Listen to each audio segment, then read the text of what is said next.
ಎಲ್ಲರಿಗೂ ಇವತ್ತಿನ ನಮಸ್ಕಾರಗಳು. ನನ್ನ ಹೆಸರು ಮೋಹನ್ ಎಂ. ಮನೋವಿಜ್ಞಾನ ವಿಭಾಗದಲ್ಲಿ ಕಳೆದ 9 ವರ್ಷಗಳಿಂದ ಕೆಲಸವನ್ನು ನಿರ್ವಹಿಸ್ತಾ ಇದ್ದೇನೆ.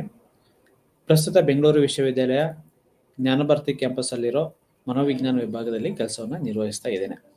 ಸೊ ಇವತ್ತಿನ ವಸ್ತು ವಿಷಯ, ಕಳೆದ ತರಗತಿನಲ್ಲಿ ಗುಣಾತ್ಮಕ ಮತ್ತು ಪರಿಮಾಣಾತ್ಮಕ ವಿಧಾನಗಳು ಆಯಿತು, ಅವುಗಳ ನಡುವೆ ಡಿಫ್ರೆನ್ಸಸ್ಗಳಾಯಿತು. ಸೊ ಹೇಗೆ ಒಂದು ರಿಸರ್ಚ್ ಪ್ರಪೋಸಲನ್ನು ಕ್ರಿಯೇಟ್ ಮಾಡಬೇಕು, ಅದರಲ್ಲಿ ಬರ್ತಕ್ಕಂಥ ಮೇಜರ್ ಅಂಶಗಳು ಯಾವುದು, ಯಾವೆಲ್ಲ ಆಸ್ಪೆಕ್ಟ್ ಇನ್ ಟರ್ಮ್ಸ್ ಆಫ್ ಮೆಥಡಾಲಜಿನಲ್ಲಿ ಯಾವುದು ಬರುತ್ತೆ ಅನ್ನೋದೆಲ್ಲ ಆಯಿತು. ಸೊ ಇವತ್ತು ಗುಣಾತ್ಮಕ ವಿಧಾನದ ಮೆಥಡಾಲಜಿಯ ಒಂದು ವಿಧಾನಗಳು ಸೊ ಯಾವ್ಯಾವ ಬರುತ್ತೆ. ಸೊ ಗುಣಾತ್ಮಕ ಅಂತ ಅಂದರೆ ಒಂದು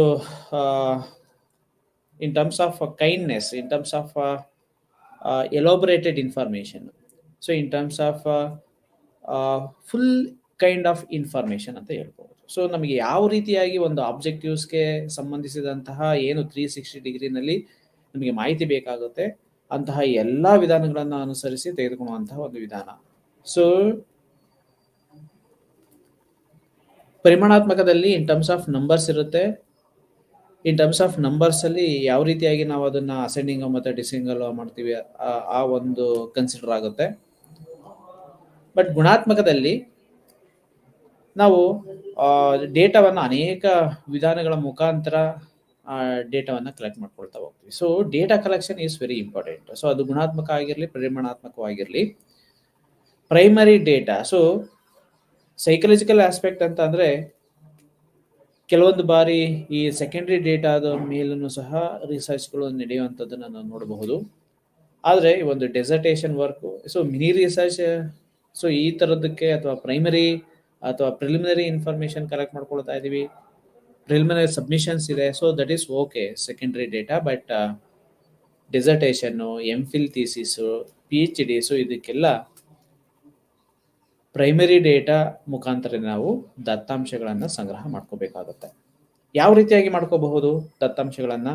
ಸೊ ಇಲ್ಲಿ ಅನೇಕ ವಿಧಾನಗಳು ಇದೆ ದತ್ತಾಂಶವನ್ನ ಸಂಗ್ರಹ ಮಾಡ್ಕೊಳ್ಳುವಂತಹ ವಿಧಾನಗಳು. ಒಂದೇದು ಪ್ರಶ್ನಾವಳಿ ವಿಧಾನ, ಎರಡನೇದು ಸಂದರ್ಶನ ವಿಧಾನ, ಕೇಂದ್ರೀಕರಿಸಿದ ಗುಂಪು ಅವಲೋಕನ ಮಾಡೋದ್ರ ಮುಖಾಂತರ ದತ್ತಾಂಶವನ್ನ ಸಂಗ್ರಹ ಮಾಡ್ಕೋಬಹುದು. ಮತ್ತೆ ವ್ಯಕ್ತಿ ಅಧ್ಯಯನ, ವ್ಯಕ್ತಿ ವೃತ್ತಾಂತ ಅಧ್ಯಯನ ಅಂತ ಕರೀತಾರೆ. ಸೊ ಇಷ್ಟು ವಿಧಾನಗಳ ಮುಖಾಂತರ ಗುಣಾತ್ಮಕ ಕ್ವಾಲಿಟೇಟಿವ್ ರಿಸರ್ಚ್ ಮೆಥಡ್ಸ್ಗಳಲ್ಲಿ ದತ್ತಾಂಶಗಳನ್ನು ಸಂಗ್ರಹ ಮಾಡ್ಕೋಬಹುದು. ಸೊ ಪ್ರಶ್ನಾವಳಿ ವಿಧಾನಗಳು ಏನು?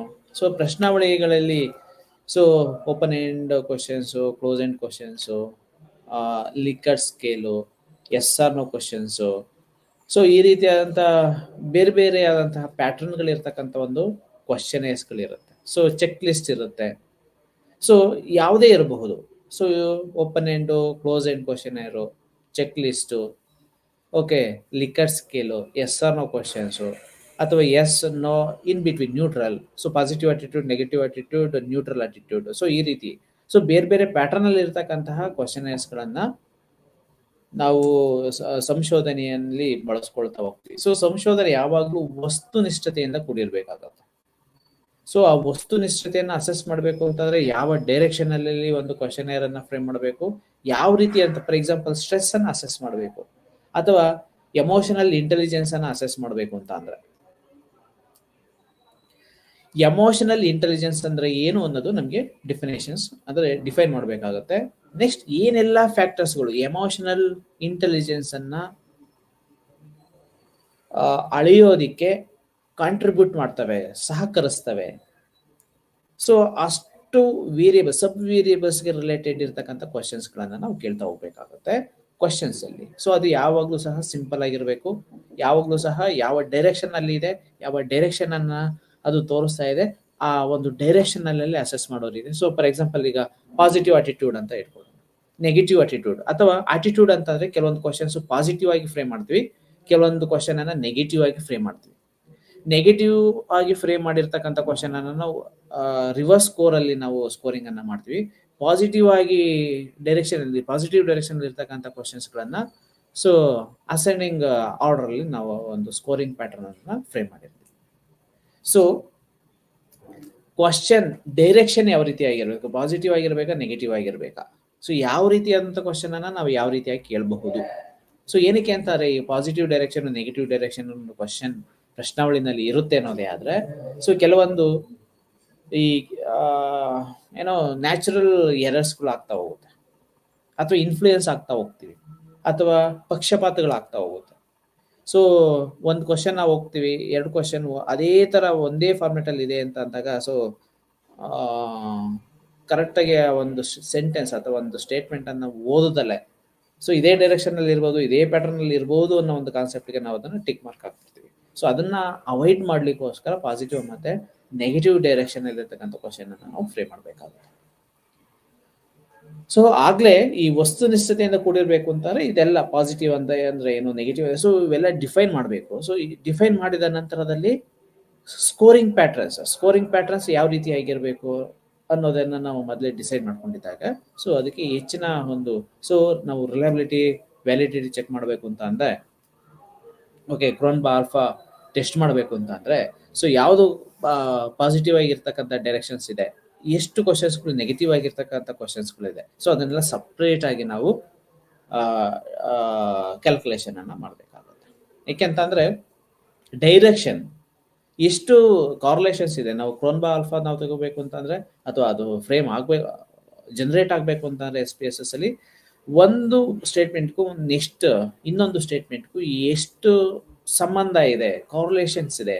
ಸೊ ಅದೇ ತರ ಒಂದು ಕ್ವಶನ್ಸ್ ಪ್ರತಿಯೊಂದು ಕ್ವಶನ್ಸ್ಗಳಿಗೂ ಯಾವ ರೀತಿಯಾದ ಸಹ ಸಂಬಂಧವನ್ನ ಹೊಂದಿದೆ ಅನ್ನೋದರ ಆಧಾರದ ಮೇಲೆ ಕ್ರೋನ್ಬಾ ಆಲ್ಫಾ ನಿಂತ್ಕೊಳ್ತಾ ಹೋಗುತ್ತೆ. ಸೊ ಇಲ್ಲಿ ನೆಗೆಟಿವ್ ಮತ್ತೆ ಪಾಸಿಟಿವ್ ಎರಡು ಏನೋ ಆಪೋಸಿಟ್ ಡೈರೆಕ್ಷನ್ ಅಲ್ಲಿ ಇರ್ತಕ್ಕಂಥ ರೆಸ್ಪಾನ್ಸ್ಗಳು ಸಿಕ್ತು ಅಂತಾರೆ, ಆಬ್ವಿಯಸ್ಲಿ ಇದು ಡ್ರಾಪ್ ಆಗ್ತಾ ಹೋಗುತ್ತೆ. Cronbach alpha value will be drop. ಆ ಒಂದು ಡ್ರಾಪ್ ಆಗುವಂತಹ ಒಂದು ಕ್ರೋನ್ಬಾ ಆಲ್ಫಾ ನಾವು ಸರಿದೂಗಿಸ್ಕೋಬೇಕು, ಅಥವಾ ಎಕ್ಸಾಕ್ಟ್ ನಿಖರತೆಯಿಂದ ಕೂಡಿರ್ತಕ್ಕಂಥ ದತ್ತಾಂಶಗಳನ್ನ ನಾವು ತೆಗೆದುಕೋಬೇಕು ಅನ್ನೋದೇ ಆದ್ರೆ, ಸೊ ಅಲ್ಲಿ ಪಾಸಿಟಿವ್ ಐಟಮ್ಸ್ಗಳನ್ನ ಮತ್ತೆ ನೆಗೆಟಿವ್ ಐಟಮ್ಸ್ಗಳನ್ನ ಸಪರೇಟ್ ಆಗಿ ನಾವು ತೆಗೆದುಕೋಬೇಕಾಗುತ್ತೆ. ಸೊ ಪ್ರಶ್ನಾವಳಿ, ಸೊ ಯೂಶಲಿ ನಾವು ಸೈಕಲಾಜಿಕಲ್ ಎಲಿಮೆಂಟ್ ಅನ್ನ ನಾವು ಅಸೆಸ್ ಮಾಡಬೇಕು ಅಂತಂದ್ರೆ ಇನ್ ಟರ್ಮ್ಸ್ ಆಫ್ ಕ್ವಶನರ್ ಅಲ್ಲಿ ಅಸೆಸ್ ಮಾಡ್ತೀವಿ. Like personality, emotional intelligence, IQ, okay stress ಅನ್ನು ಅಸೆಸ್ ಮಾಡುವಂಥದ್ದು, ಡಿಪ್ರೆಷನ್. ಸೊ ಇವೆಲ್ಲ ಏನ್ ಮಾಡ್ತೀವಿ, ಕ್ವಶನ್ ಅನ್ನ ಕೇಳ್ತೀವಿ. ಸೊ ಈ ಒಬ್ಬ ವ್ಯಕ್ತಿ ಬರ್ತಾನೆ, ಆ ವ್ಯಕ್ತಿಯನ್ನ ನಾವು ಕೌನ್ಸಿಲಿಂಗ್ ಮಾಡಬೇಕು ಅನ್ನೋದೇ ಆದ್ರೆ, ಸೊ ನಾವು ಕೆಲವೊಂದು ಕ್ವಶನ್ಸ್ಗಳನ್ನ ಕೇಳ್ತಾ ಹೋಗ್ತೀವಿ. ಅಂದ್ರೆ ಇಂಟರಾಕ್ಷನ್ಸ್ ಆಗ್ಬೇಕು ಅಂದ್ರೆ ಇನ್ ಟರ್ಮ್ಸ್ ಆಫ್ ಕ್ವಶನ್ಸ್ ಅಲ್ಲಿ ಇರುತ್ತೆ. ಸೊ ನಾವೇನೋ ಒಂದು ಕ್ವಶನ್ಸ್ ಕೇಳ್ತೀವಿ, ಆ ಕ್ವಶನ್ಸ್ಗೆ ಆನ್ಸರ್ ಅನ್ನ ಮಾಡ್ತಾ ಹೋಗ್ತಾರೆ. ಅದು ಓರಲ್ ಆಗುತ್ತೆ, ಇನ್ terms of counselling, oral counselling ತರ ಆಗುತ್ತೆ. ಸೊ ಇಲ್ಲಿ ನಾವು ಕ್ವಶನೇರ್ ಅಂತ ಒಂದು ವಿಧಾನಗಳನ್ನ ಉಪಯೋಗಿಸ್ಕೊಂಡು ನಾವು ಮಾಡ್ತೀವಿ ಅಂತಾರೆ. ಸೊ ಅದು ರಿಟರ್ನ್ ಫಾರ್ಮೆಟ್ ಅಲ್ಲಿ ಇರುತ್ತೆ. ಸೊ ನಾವ್ ಏನನ್ನ ಕೇಳ್ಬೇಕು, ಸ್ಟ್ರೆಸ್ ಲೆವೆಲ್ ಅಸೆಸ್ ಮಾಡಬೇಕು ಅಂತಾರೆ, ಅಕಾಡೆಮಿಕ್ ಸ್ಟ್ರೆಸ್ ಅನ್ನ ಮಾಡಬೇಕು ಅಂತಂದ್ರೆ, ಓಕೆ ಸಿಲೆಬಸ್ ಟಫ್ ಅಂತ ಅನ್ನಿಸ್ತಾ ಇದೆಯಾ, ಅಥವಾ ಓವರ್ ವರ್ಕ್ ಲೋಡ್ ಅಂತ ಅನ್ನಿಸ್ತಾ ಇದೆಯಾ, ಓಕೆ ಸೊ ಇದು ತುಂಬಾ ಯೂಜ್ ಕಂಟೆಂಟ್ ಅಂತ ಅನ್ನಿಸ್ತಾ ಇದೆ, ನಾವು ದಿನನಿತ್ಯದ ಚಟುವಟಿಕೆಗಳನ್ನ ಓದೋದ್ರ ಜೊತೆಗೆ ಮ್ಯಾಚ್ ಮಾಡ್ಕೊಳಕ್ಕಾದ ಅಡ್ಜಸ್ಟ್ಮೆಂಟ್ ಮಾಡ್ಕೊಳೋದಕ್ಕೆ ಆಗ್ತಾ ಇಲ್ಲ, ಸೊ ಇದು ನಮಗೆ ಎಕ್ಟಿಕ್ ಅಂತ ಅನ್ನಿಸ್ತಾ ಇದೆ. ಸೊ ಈ ರೀತಿಯಾದಂಥ ಕ್ವಶನ್ಸ್ಗಳು ಇರ್ತಾವೆ. ಅದು ಯಾವ ರೀತಿ ಆಗಿರುತ್ತೆ, ಸಿಂಪಲ್ ಆಗಿರುತ್ತೆ, ಸೊ ಎಲ್ರಿಗೂ ಅರ್ಥ ಆಗೋ ರೀತಿಯಲ್ಲಿ ಇರುತ್ತೆ. ಓಕೆ ಸೊ ಈ ಒಂದು ಪ್ರಶ್ನಾವಳಿ ಅಂತ ಅದು ಕರೆಸ್ಕೋಬೇಕು ಅಂತಂದ್ರೆ ಪ್ರಶ್ನೆಗಳ ಒಂದು ಗುಂಪಿರುತ್ತೆ. ಪ್ರಶ್ನೆಗಳ ಗುಂಪು ಇರೋದ್ರಿಂದನೇ ಅದು ಪ್ರಶ್ನಾವಳಿ ಆಗುತ್ತೆ. ಸೊ ಆ ಪ್ರಶ್ನಾವಳಿಗೆ ನಾವು ಯಾವ ರೀತಿಯಾಗಿ ರೆಸ್ಪಾನ್ಸಸ್ಗಳನ್ನ ಕೊಟ್ಟಿರ್ತೀವಿ ಅದ್ರ ಮೇಲೆ ಒಂದು ಅಂಕಗಳು ಬರುತ್ತೆ. ಸೊ ಅಂಕಗಳ ಆಧಾರದ ಮೇಲೆ ಅದನ್ನ ಒಂದು ಇಂಟರ್ಪ್ರಿಟೇಷನ್, ಅರ್ಥವಿವರಣೆಗಳನ್ನ ನಾವು ಕೊಡ್ತಾ ಹೋಗ್ತೀವಿ. Okay so for example positive attitude, negative attitude. So ಎಲ್ಲದಕ್ಕೂ ಟುವರ್ಡ್ಸ್ ನೇಷನ್.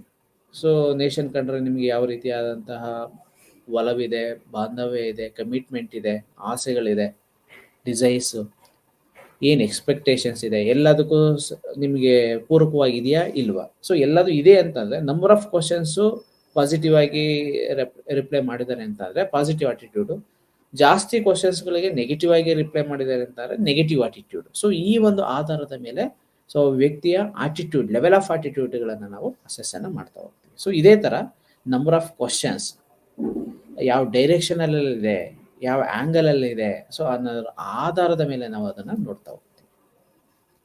ಆ ಒಂದು ಕಾರಣಕ್ಕೆ ಯಾವುದೇ ಕ್ವಶನ್ಸ್ ಆಗಲಿ, ಸೊ ಇವನ್ ಇಂಟ್ರಾಕ್ಷನ್ಸ್ ಆಗಲೇಬೇಕು, ಅಲ್ಲಿ ಕ್ವಶನ್ಸ್ ಇರಲೇಬೇಕು, ಕ್ವಶನ್ ಅಂಡ್ ರಿಪ್ಲೈ ಇರಬೇಕು. So stimulations as well as responses ಅಂತ ನಾವು ಹೇಳ್ಬಹುದು. ಸೊ ಅದ್ರ ಮುಖಾಂತರ ಒಂದು ಆಬ್ಜೆಕ್ಟಿವ್ಸ್ಗೆ ಸಂಬಂಧಿಸಿದಂತೆ ಅಥವಾ ಒಂದು ವೇರಿಯೇಬಲ್ಸ್ಗೆ ಸಂಬಂಧಿಸಿದಂತಹ ಒಂದು ಕನ್ಕ್ಲೂಡ್ ಮಾಡಲಿಕ್ಕೆ ಸಾಧ್ಯ ಆಗ್ತಾ ಹೋಗುತ್ತೆ. ಓಕೆ, ಸೊ ಇಲ್ಲಿ ಸಂಶೋಧಕನು ಸಂಶೋಧನೆ ಉದ್ದೇಶದಿಂದ ಅನೇಕ ನೈಜ ಚಿತ್ರಗಳನ್ನು ಉದ್ದೇಶಪೂರ್ವಕವಾಗಿ ಮಾಹಿತಿಗಳನ್ನು ಸಂಗ್ರಹಿಸಲು ಅಥವಾ ಮಾಹಿತಿಯನ್ನು ಸಂಗ್ರಹಿಸಲು ಕೆಲವು ಪ್ರಶ್ನೆಗಳ ಸರಮಾಲೆಗಳನ್ನು ತಯಾರಿಸಿಕೊಳ್ತಾರೆ. ಸೊ ಈ ಪ್ರಶ್ನೆಗಳ ಸರಮಾಲೆಯನ್ನು ಪ್ರಶ್ನಾವಳಿ ಅಂತಾರೆ. ಓಕೆ, ಸೊ ಅಕಾಡೆಮಿಕ್ ಸ್ಟ್ರೆಸ್ ಅಂತಂದ್ರೆ ಅಕಾಡೆಮಿಕ್ ಸ್ಟ್ರೆಸ್ಗೆ ಕಾರಣ ಆಗುವಂತಹ ಏನೆಲ್ಲ ಫ್ಯಾಕ್ಟರ್ಸ್ಗಳು ಫಸ್ಟ್ ಗುರ್ತು ಮಾಡ್ಕೋಬೇಕು.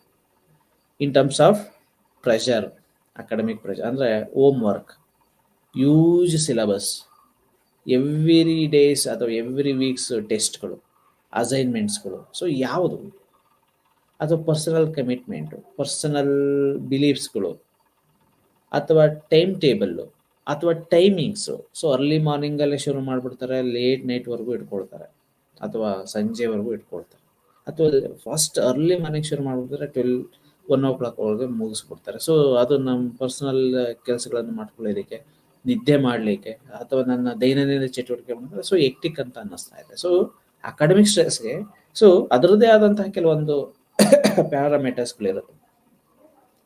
ಆ ಪ್ಯಾರಾಮೀಟರ್ಸ್ಗಳ ಅಂದ್ರೆ ಕಾರಕಾಂಶಗಳ ಆಧಾರದ ಮೇಲೆ ನಾವು ಕ್ವಶನ್ಸ್ಗಳನ್ನು ತಯಾರು ಮಾಡಬೇಕಾಗುತ್ತೆ.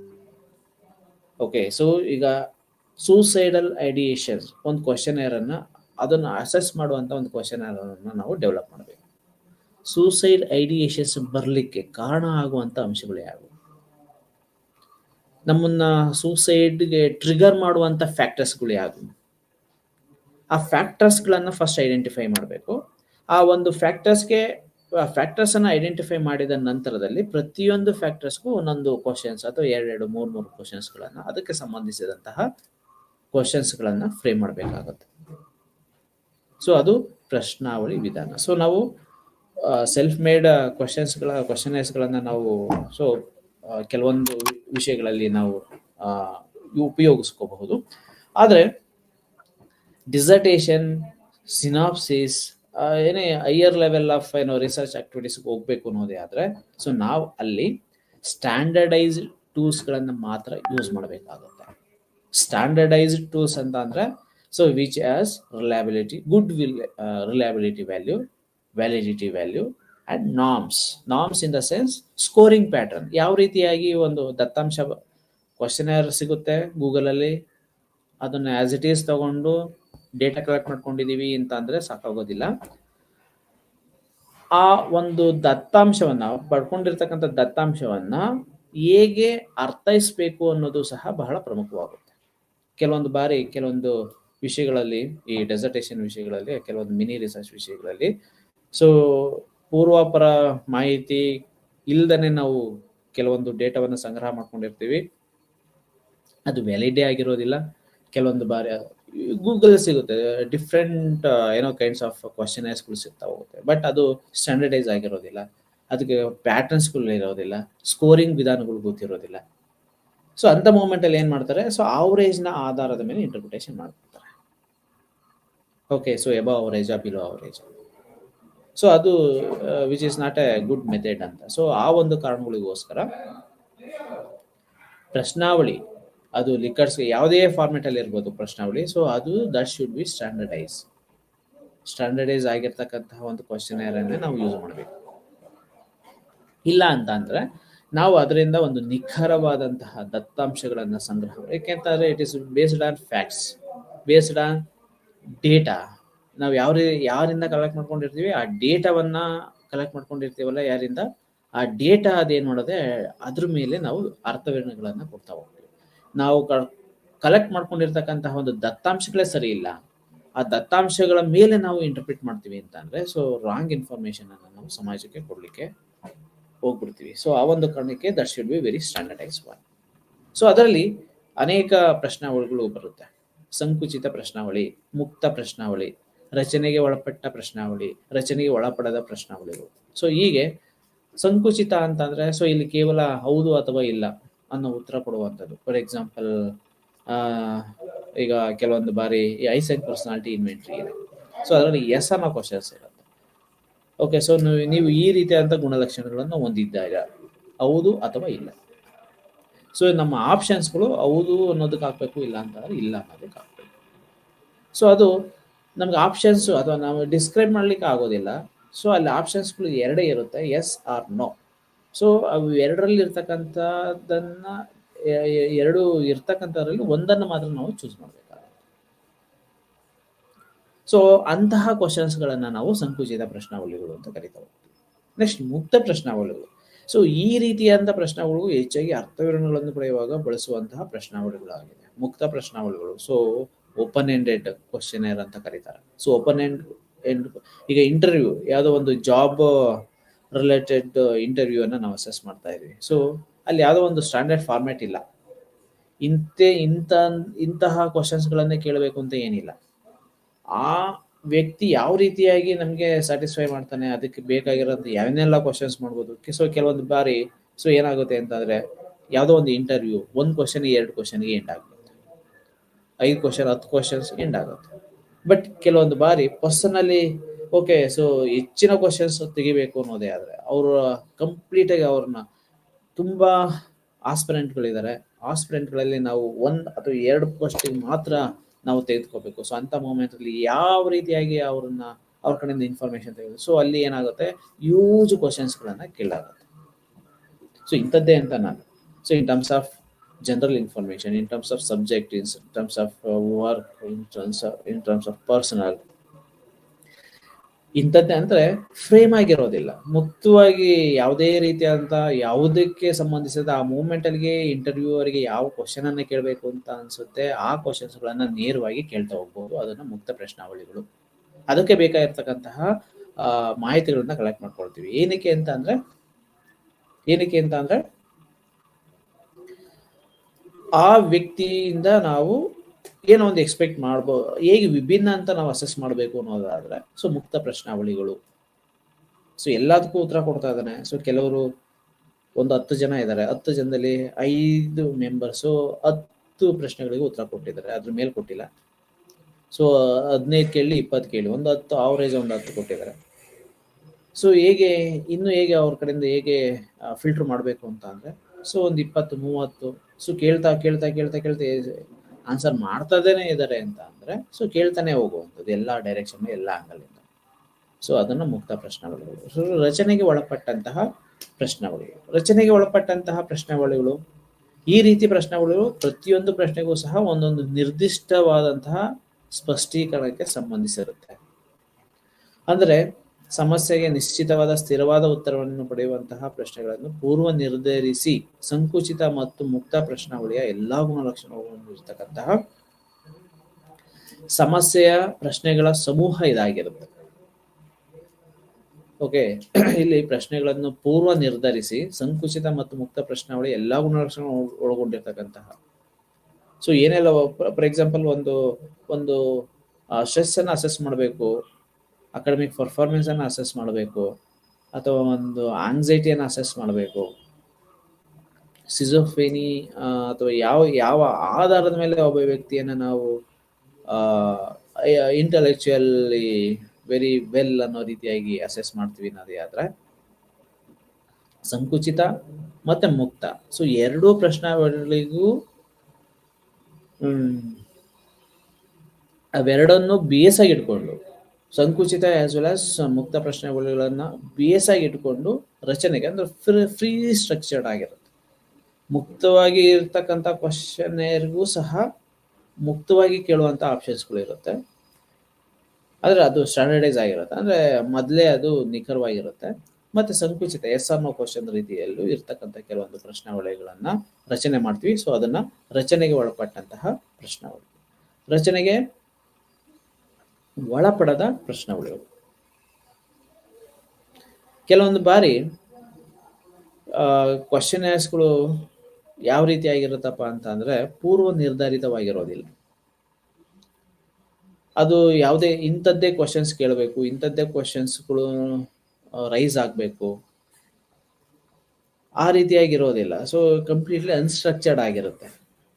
ಆ ಸಮಯದಲ್ಲಿ ಏನು ಬರುತ್ತೆ, ಓಕೆ, ಒಂದು ಇಂಟರ್ವ್ಯೂ ಅಂತಂದರೆ ಪ್ಯಾಟರ್ನ್ ಯಾವ ರೀತಿ ಆಗಿರುತ್ತೆ ಅಂತಂದರೆ ಒಂದು ಒಂದು ಪ್ಯಾನಲ್ ಕೂತಿರುತ್ತೆ ಇಂಟರ್ವ್ಯೂವರ್ ಮಾಡೋದಕ್ಕೆ. ಒಂದು ಇಂಟರ್ವ್ಯೂಸ್ ಮಾಡುವಂತಹ ಕೆಲವೊಂದು ಎಕ್ಸ್ಪರ್ಟ್ ಒಂದು ಪ್ಯಾನಲ್ಲೇ ಕೂತಿರುತ್ತೆ, ಒಂದು 3-4-5. ಸೊ ಈ ಥರ 100 ಮೆಂಬರ್ಸು ಆಸ್ಪಿರೆಂಟ್ಸ್ಗಳಿರುತ್ತೆ. 100 ಮೆಂಬರ್ಸ್ ಇದ್ದಾರೆ ಅಂತ ಇಟ್ಕೊಳ್ಳಿ. ಸೊ ಇಲ್ಲಿ ಒಂದು 5 ಮೆಂಬರ್ಸ್ ಇರ್ತಕ್ಕಂಥ ಒಂದು ಕಮಿಟಿ 1 by 1 ಕ್ವಶನ್ ಅನ್ನ ಕೇಳ್ತಾ ಹೋಗ್ತಾರೆ. ಸೊ ಒಬ್ಬೊಬ್ಬರಾಗಿ ಬರ್ತಾ ಇದ್ದಾರೆ. ಸೊ ಮೊದಲು ಬಂದಿರತಕ್ಕಂಥವ್ರಿಗೆ ಹೆಚ್ಚಿನ ಕ್ವಶನ್ಸ್ಗಳು, ಅಥವಾ ಫಸ್ಟ್ ಒಂದು ಹಾಫ್ ಆನ್ ಅವರ್ ಅಥವಾ 1 hour ಅಲ್ಲಿ ಸೊ ಹೆಚ್ಚಿನವಾದಂತಹ questions, subject related, topic related, okay, ಜಾಬಿಗೆ ರಿಲೇಟೆಡ್, ಅಥವಾ ಏನೆಲ್ಲ ಕ್ವಶನ್ಸ್ ಕೇಳ್ಬೋದು ಅಷ್ಟು ಕ್ವಶನ್ಸ್ಗಳು ಹೋಗ್ಬಿಡುತ್ತೆ. ನಂತರದಲ್ಲಿ ಏನಾಗುತ್ತೆ, ಆಫ್ಟರ್ 2 years 3 years ಸೊ ಒಂದು 70 ಜನ 80 ಜನ ಮಾಡೋರು. ಸೊ ಲಾಸ್ಟ್ಗೆ ಏನಾಗುತ್ತೆ, ಸೊ ಯಾವುದೋ ಒಂದು ಕ್ವಶನ್ಸ್ ಅಥವಾ ಯಾವುದೋ ಒಂದು 2-3 ಕ್ವಶನ್ಸ್ಗಳಿಗೆ ಎಂಡ್ ಆಗ್ಬಿಡುತ್ತೆ. ಸೊ ಅಂಥ ಮೂಮೆಂಟಲ್ಲಿ ಈ ರಚನೆಗೆ ಒಳಪಡದ ಪ್ರಶ್ನಾವಳಿಗಳು ತುಂಬ ಅಡ್ವಾಂಟೇಜಸ್ಗಳನ್ನು ಪಡ್ಕೊಂಡ್ಬಿಡ್ತಾರೆ. ಸೊ ಯಾವ್ದು ಬೇಕೋ ಅದು, ಸೊ ಯಾವುದೋ ಒಬ್ಬ ವ್ಯಕ್ತಿ ಅಸೆಸ್ ಮಾಡಿದ್ದಾರೆ, ಗುಣಲಕ್ಷಣಗಳನ್ನು ಅಸೆಸ್ ಮಾಡಬೇಕು, ವ್ಯಕ್ತಿತ್ವಗಳನ್ನು ಅಸೆಸ್ ಮಾಡಬೇಕು ಅಂತಾರೆ, ಯಾವುದೋ ಒಂದು ಕ್ವಶನ್ ಅನ್ನು ಕೇಳಿಬಿಟ್ಟು ಆ ಕ್ವಶನ್ಸ್ಗೆ ಆನ್ಸರನ್ನು ಪಡ್ಕೊಳ್ಳುವಂಥದ್ದು. ಸೊ ಇದು ಏನಾಗುತ್ತೆ,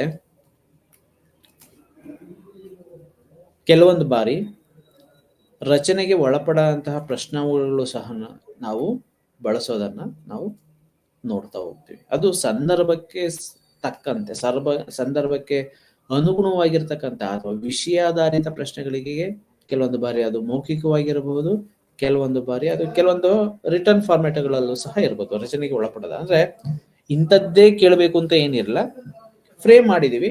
ಸೊ ಇವತ್ತು ಒಂದು 5 days ಒಂದು ಡ್ರೈವ್ ನಡೀತಿದೆ, ಜಾಬ್ ಡ್ರೈವ್. ಸೊ ಇವತ್ತೊಂದಷ್ಟು ಕ್ವಶನ್ಸ್ಗಳನ್ನು ಮಾಡ್ಕೊಂಡಿದೀವಿ, ನಾಳೆಗೆ ಅದೇ ಕ್ವಶನ್ಸ್ ಇರಬೇಕು ಅಂತ ಏನಿಲ್ಲ. ಕ್ವಶನ್ ಫಾರ್ಮ್ಯಾಟ್ಗಳು ಚೇಂಜ್ ಆಗುತ್ತೆ, ನಂಬರ್ ಆಫ್ ಕ್ವಶನ್ಸ್ಗಳು ಆ್ಯಡ್ ಆಗ್ತಾ ಹೋಗುತ್ತೆ. ಸೊ ಎಕ್ಸ್ಪೀರಿಯನ್ಸ್ ಆಗ್ತಾ ಆಗ್ತಾ ಆಗ್ತಾ ಇವತ್ತು ಏನಾಯ್ತು, ನಾಳೆಗೆ ಏನಾಯ್ತು, ಒಬ್ಬ ವ್ಯಕ್ತಿನ ಇಂಟರ್ವ್ಯೂ ಮಾಡಿದಾಗ ಏನಾಯ್ತು, 2ನೇ ವ್ಯಕ್ತಿನ ಇಂಟರ್ವ್ಯೂ ಮಾಡಿ, ಸೊ ಇದೆಲ್ಲ 1 by 1 ಜಾಸ್ತಿ ಆಗ್ತಾ ಹೋಗುತ್ತೆ. So it is become A unstructured ಆಗ್ತಾ ಹೋಗುತ್ತೆ. ಓಕೆ, ಸೊ ಹೀಗೆ ಯಾವುದೋ ಒಂದು ನಿರ್ದಿಷ್ಟ ಉದ್ದೇಶವನ್ನು ಎತ್ತಿ ಇಡುವುದು ಪ್ರಶ್ನಾವಳಿಯನ್ನು ರಚನೆಗೆ ಒಳಪಡದ ಪ್ರಶ್ನಾವಳಿಗಳು ಅಂತ ಕರೀತಾ ಹೋಗ್ತಾರೆ.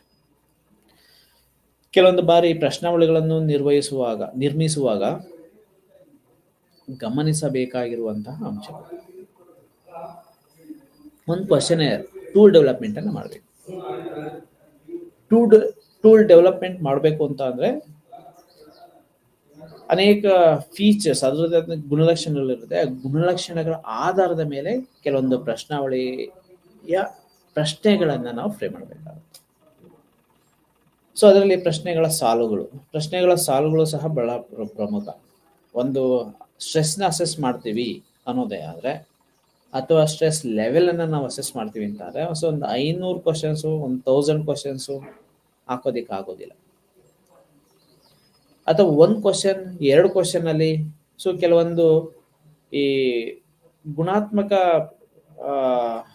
ಕ್ವಶನೇರ್ಸ್ಗಳಲ್ಲಿ 1 ಕ್ವಶನ್ಸ್ ಅಲ್ಲೇ ಅಥವಾ 2 ಕ್ವಶನ್ಸ್ ಅಲ್ಲೇ ಒಬ್ಬ ವ್ಯಕ್ತಿಯ ಗುಣಲಕ್ಷಣಗಳನ್ನ ಅಳೆಯುವಂತಹ ಪ್ರಯತ್ನಗಳನ್ನ ಮಾಡಿರ್ತಾರೆ. ಯಾವುದಾದ್ರೂ 1 ಅಥವಾ 2 ಸ್ಟೇಟ್ಮೆಂಟ್ಗಳ ಆಧಾರದ ಮೇಲೆ stress level, anxiety level, depression, so ಯಾವುದೇ ಒಂದು characteristics, emotional intelligence, positive attitude, negative attitude, so ಈ ಥರದನ್ನೆಲ್ಲ ಗುರುತಿಸ್ಲಿಕ್ಕೆ ಆಗೋದಿಲ್ಲ.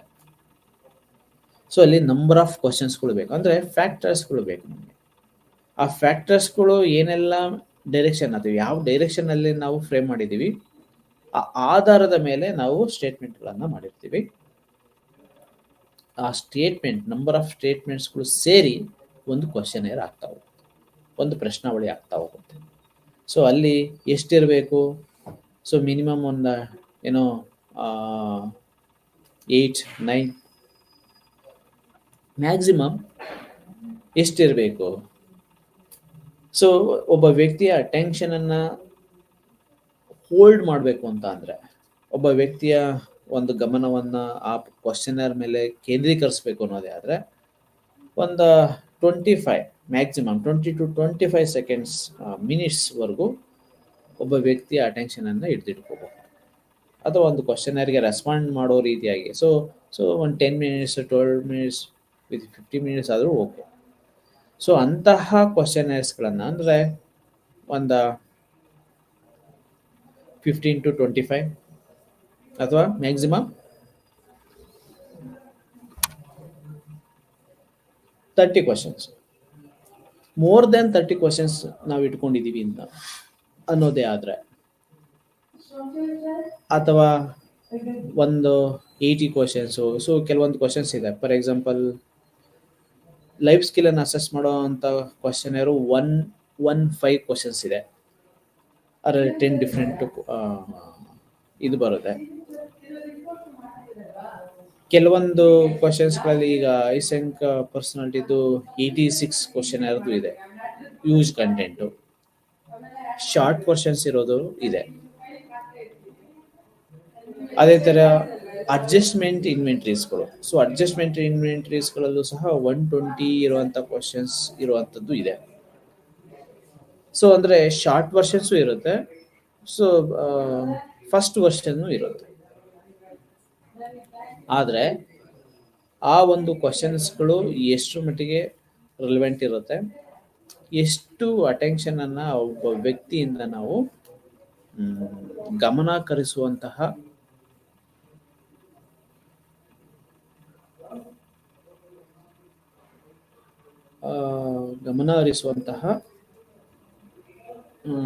ಏನು ಹೇಳ್ಬೋದು, ಗಮನ ಹರಿಸುವಂತಹ ಕ್ವಶನ್ಸ್ಗಳನ್ನು ನಾವು ಫ್ರೇಮ್ ಮಾಡ್ಬೋದು. So that is most important. ಆ ಒಂದು ಕಾರಣಕ್ಕೆ ಈ ಪ್ರಶ್ನಾವಳಿಯ ಸಾಲುಗಳು ಒಂದು 20 to 25 ಮ್ಯಾಕ್ಸಿಮಮ್, ಅಥವಾ 15 to 25 ಅಂತ ಹೇಳ್ಬಹುದು. ಸೊ ಅಷ್ಟಿತ್ತು ಅಂತಾರೆ. So that is more enough.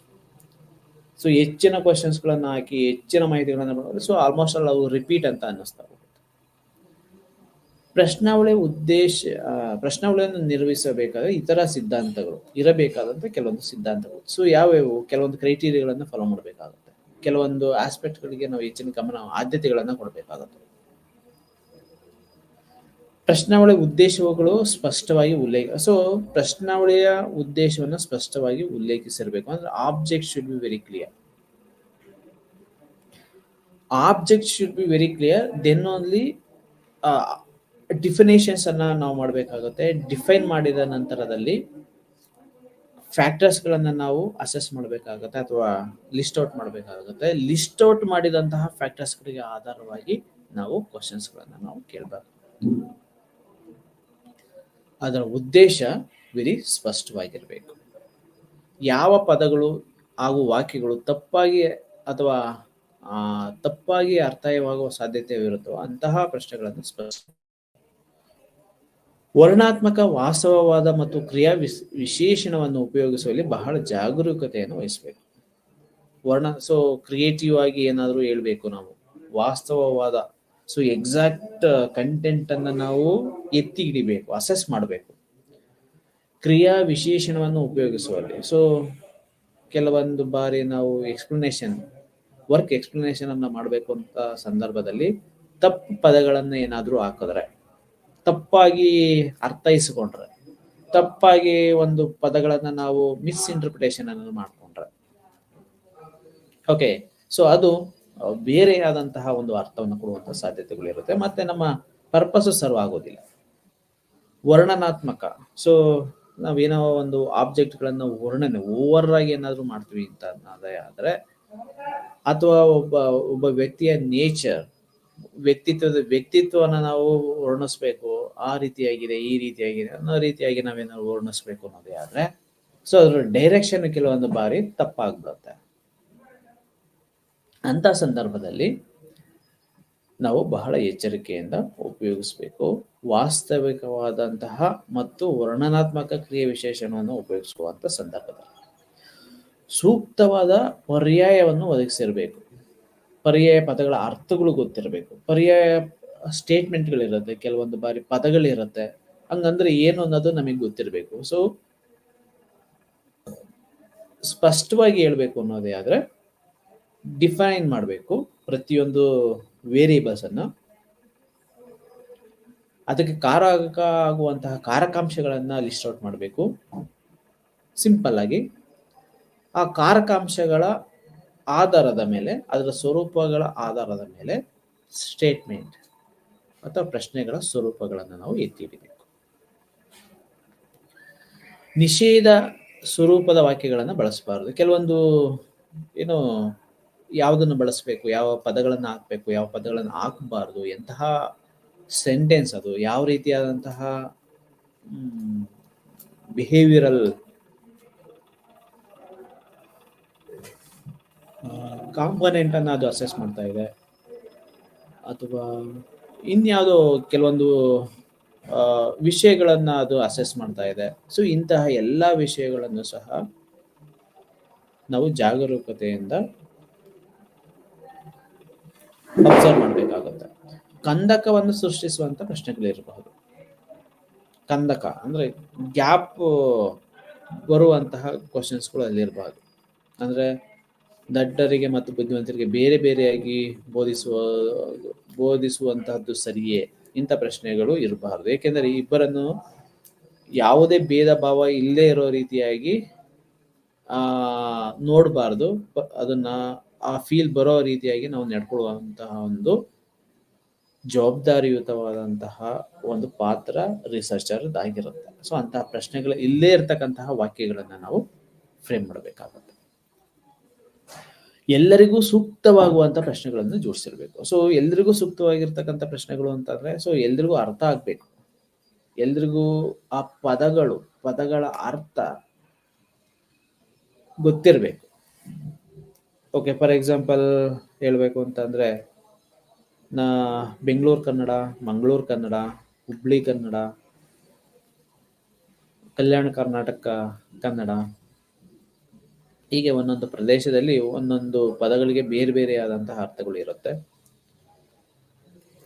So particular region ಅಂತ ನಾವು ತೆಗೆದುಕೊಳ್ಳದೆ ಸೂಕ್ತವಾದಂತಹ ಕನ್ನಡದ ಪದಗಳನ್ನ ಅಥವಾ ವಾಕ್ಯಗಳನ್ನ ಬಳಸಿ ಪ್ರಶ್ನೆಗಳನ್ನ ಮಾಡುವಂಥದ್ದು ಬಹಳ ಸೂಕ್ತವಾಗಿರುತ್ತದೆ. ಅಂದ್ರೆ ಎಲ್ರಿಗೂ ಸಹ ಒಂದು ನಾವು ಹಾಕಿರ್ತಕ್ಕಂಥದ್ದು, ನಾವು ಜೋಡಿಸಿರ್ತಕ್ಕಂತಹ ಪದಗುಚ್ಛ ಎಲ್ರಿಗೂ ಸಹ ಅರ್ಥವಾಗುವ ರೀತಿಯಲ್ಲಿ ಇರಬೇಕು. ಪ್ರಶ್ನೆಗಳನ್ನು ತಯಾರಿಸುವಾಗ ಸಂಶೋಧಕನು ಪ್ರತಿವಾದಿಯಿಂದ ಬರಬೇಕಾದ ಅಥವಾ ಬರಬಹುದಾದ ಉತ್ತರದ ನಿರೀಕ್ಷೆಯಲ್ಲಿ ಚುರುಕಾಗಿರ್ಬೇಕು. ಸೊ ಈ ಕ್ವಶನ್ ಹಾಕಿದ್ರೆ ಅದ್ರ ಉದ್ದ ಮತ್ತೆ ಆಳ ಅಂದ್ರೆ ಇನ್ ಡೀಟೇಲ್ಡ್ ಇನ್ಫಾರ್ಮೇಶನ್ ನಮಗೆ ಗೊತ್ತಿರಬೇಕು. ಓಕೆ, ನಮ್ಮಷ್ಟಕ್ಕೆ ನಾವೇ ಕ್ವಶನ್ಸ್ಗಳನ್ನ ಹಾಕೋಬೇಕು. ಸೊ ಇದು ಈ ರೀತಿಯಾಗಿ ಹೇಳಿದ್ರೆ ಈ ರೀತಿಯಾದಂತ ಅರ್ಥ ಬರಬಹುದಾ, ನೆಗೆಟಿವ್ ಕನ್ವೆ ಏನಾದ್ರು ಮಾಡುತ್ತಾ ಅದು, ಅಥವಾ ಬೇರೆ ತರ ಅರ್ಥ ಮಾಡ್ಕೊಳ್ತಾರ, ಅಥವಾ ಈ ಪದದ ಬದಲಿಗೆ ಮತ್ತಿನ್ಯಾವುದಾದ್ರು ಪರ್ಯಾಯ ಪದಗಳನ್ನ ಹಾಕೋದು ಸೂಕ್ತವಾ, ಈ ಎಲ್ಲಾ ಕ್ವಶನ್ಸ್ಗಳನ್ನ ನಾವು ಹಾಕೋಬೇಕು. ಎಲ್ಲಾ ಅಂಗಲಿಂದನೂ ಸಹ ಅದನ್ನ ವ್ಯಾಲ್ಯೂಯೇಷನ್ ಮಾಡಿದ ನಂತರದಲ್ಲೇ ಸೂಕ್ತ ಅಂತ ಯಾವ ಪದ, ಯಾವ ಸೆಂಟೆನ್ಸ್ ಅಂತ ಅನ್ಸುತ್ತೆ ಅಂತಹ ಪದಗಳನ್ನ ಅಥವಾ ಅಂತಹ ಸೆಂಟೆನ್ಸ್ಗಳನ್ನ ನಾವು ಉಪಯೋಗಿಸ್ಬೇಕಾಗುತ್ತೆ. ಪ್ರಶ್ನಾವಳಿಯು ನಂಬಲರ್ಹವಾಗಿರಬೇಕು. ಸೊ ವಿಶ್ವಸನೀಯತೆ ಬಹಳ ಪ್ರಮುಖ ಪಾತ್ರವನ್ನು ವಹಿಸುತ್ತೆ. ಫಾರ್ ಎಕ್ಸಾಂಪಲ್ ಹೇಳ್ಬೇಕು ಅಂತಂದ್ರೆ, ನಾವು ಯಾವುದೋ ಒಬ್ಬ ಇಂಡಿವಿಜುವಲ್, ಒಬ್ಬ ರಿಸರ್ಚ್ ಒಂದು ಕ್ವಶನ್ ಅನ್ನ ಡೆವಲಪ್ ಮಾಡಿರ್ತಾರೆ. ಆ ವ್ಯಕ್ತಿ ಕೇಳಿದ್ರೆ ಸರಿಯಾಗಿ ರಿಪ್ಲೈಗಳು ಬರುತ್ತೆ. ಅದೇ ಕ್ವಶನ್ ಅನ್ನ ಬೇರೆ ಏನಾದ್ರು ಕೇಳಿದ್ರೆ ಅಥವಾ ಬೇರೆ ಪ್ರದೇಶದಲ್ಲಿ ಏನಾದ್ರು ಕೇಳಿದ್ರೆ ಸರಿಯಾದ ರಿಪ್ಲೈ ಬರೋದಿಲ್ಲ. ಅಂತಹ ಕ್ವಶನ್ಸ್ ಅಥವಾ ಅಂತಹ ವಾಕ್ಯ ಅಥವಾ ಅಂತಹ ಪದಗಳನ್ನ ನಂಬಲರ್ಹವಲ್ಲದ ಪ್ರಶ್ನೆ, ಸೆಂಟೆನ್ಸ್, ಪದಗಳು ಅಂತ ನಾವು ಹೇಳ್ಬೋದು. ಸೊ ಪ್ರಶ್ನಾವಳಿಯ ನಂಬಲರ್ಹವಾಗಿರ್ಬೇಕು ಅಂತ ಅಂದ್ರೆ, so that should be reliable one. ಯಾವ ಹಂತದಲ್ಲಿ ಅದು ರಿಲಯಬಲ್ ಆಗಿರ್ಬೇಕು ಅಂತಂದ್ರೆ, ಯಾರೇ ಕೊಡ್ಲಿ, ಎಲ್ಲೇ ಕೊಡ್ಲಿ, ಹೇಗೆ ಕೊಡ್ಲಿ, ಯಾವ ಟೈಮಿಂಗ್ಸ್ ಅಲ್ಲೇ ಕೊಡ್ಲಿ, ಅದು ಅದನ್ನೇ ಅಸೆಸ್ ಮಾಡಬೇಕು. ಆ ಕ್ವಶನ್ ಯಾವುದಕ್ಕೋಸ್ಕರ ಡೆವಲಪ್ ಆಗಿದೆ, ಆ ಒಂದು ನಿರ್ದಿಷ್ಟವಾದ ಗುಣಲಕ್ಷಣಗಳನ್ನೇ ಅದು ಮೆಜರ್ ಮಾಡುವಂತಹ ಒಂದು ಪ್ರಶ್ನಾವಳಿ ಆಗಿರಬೇಕು.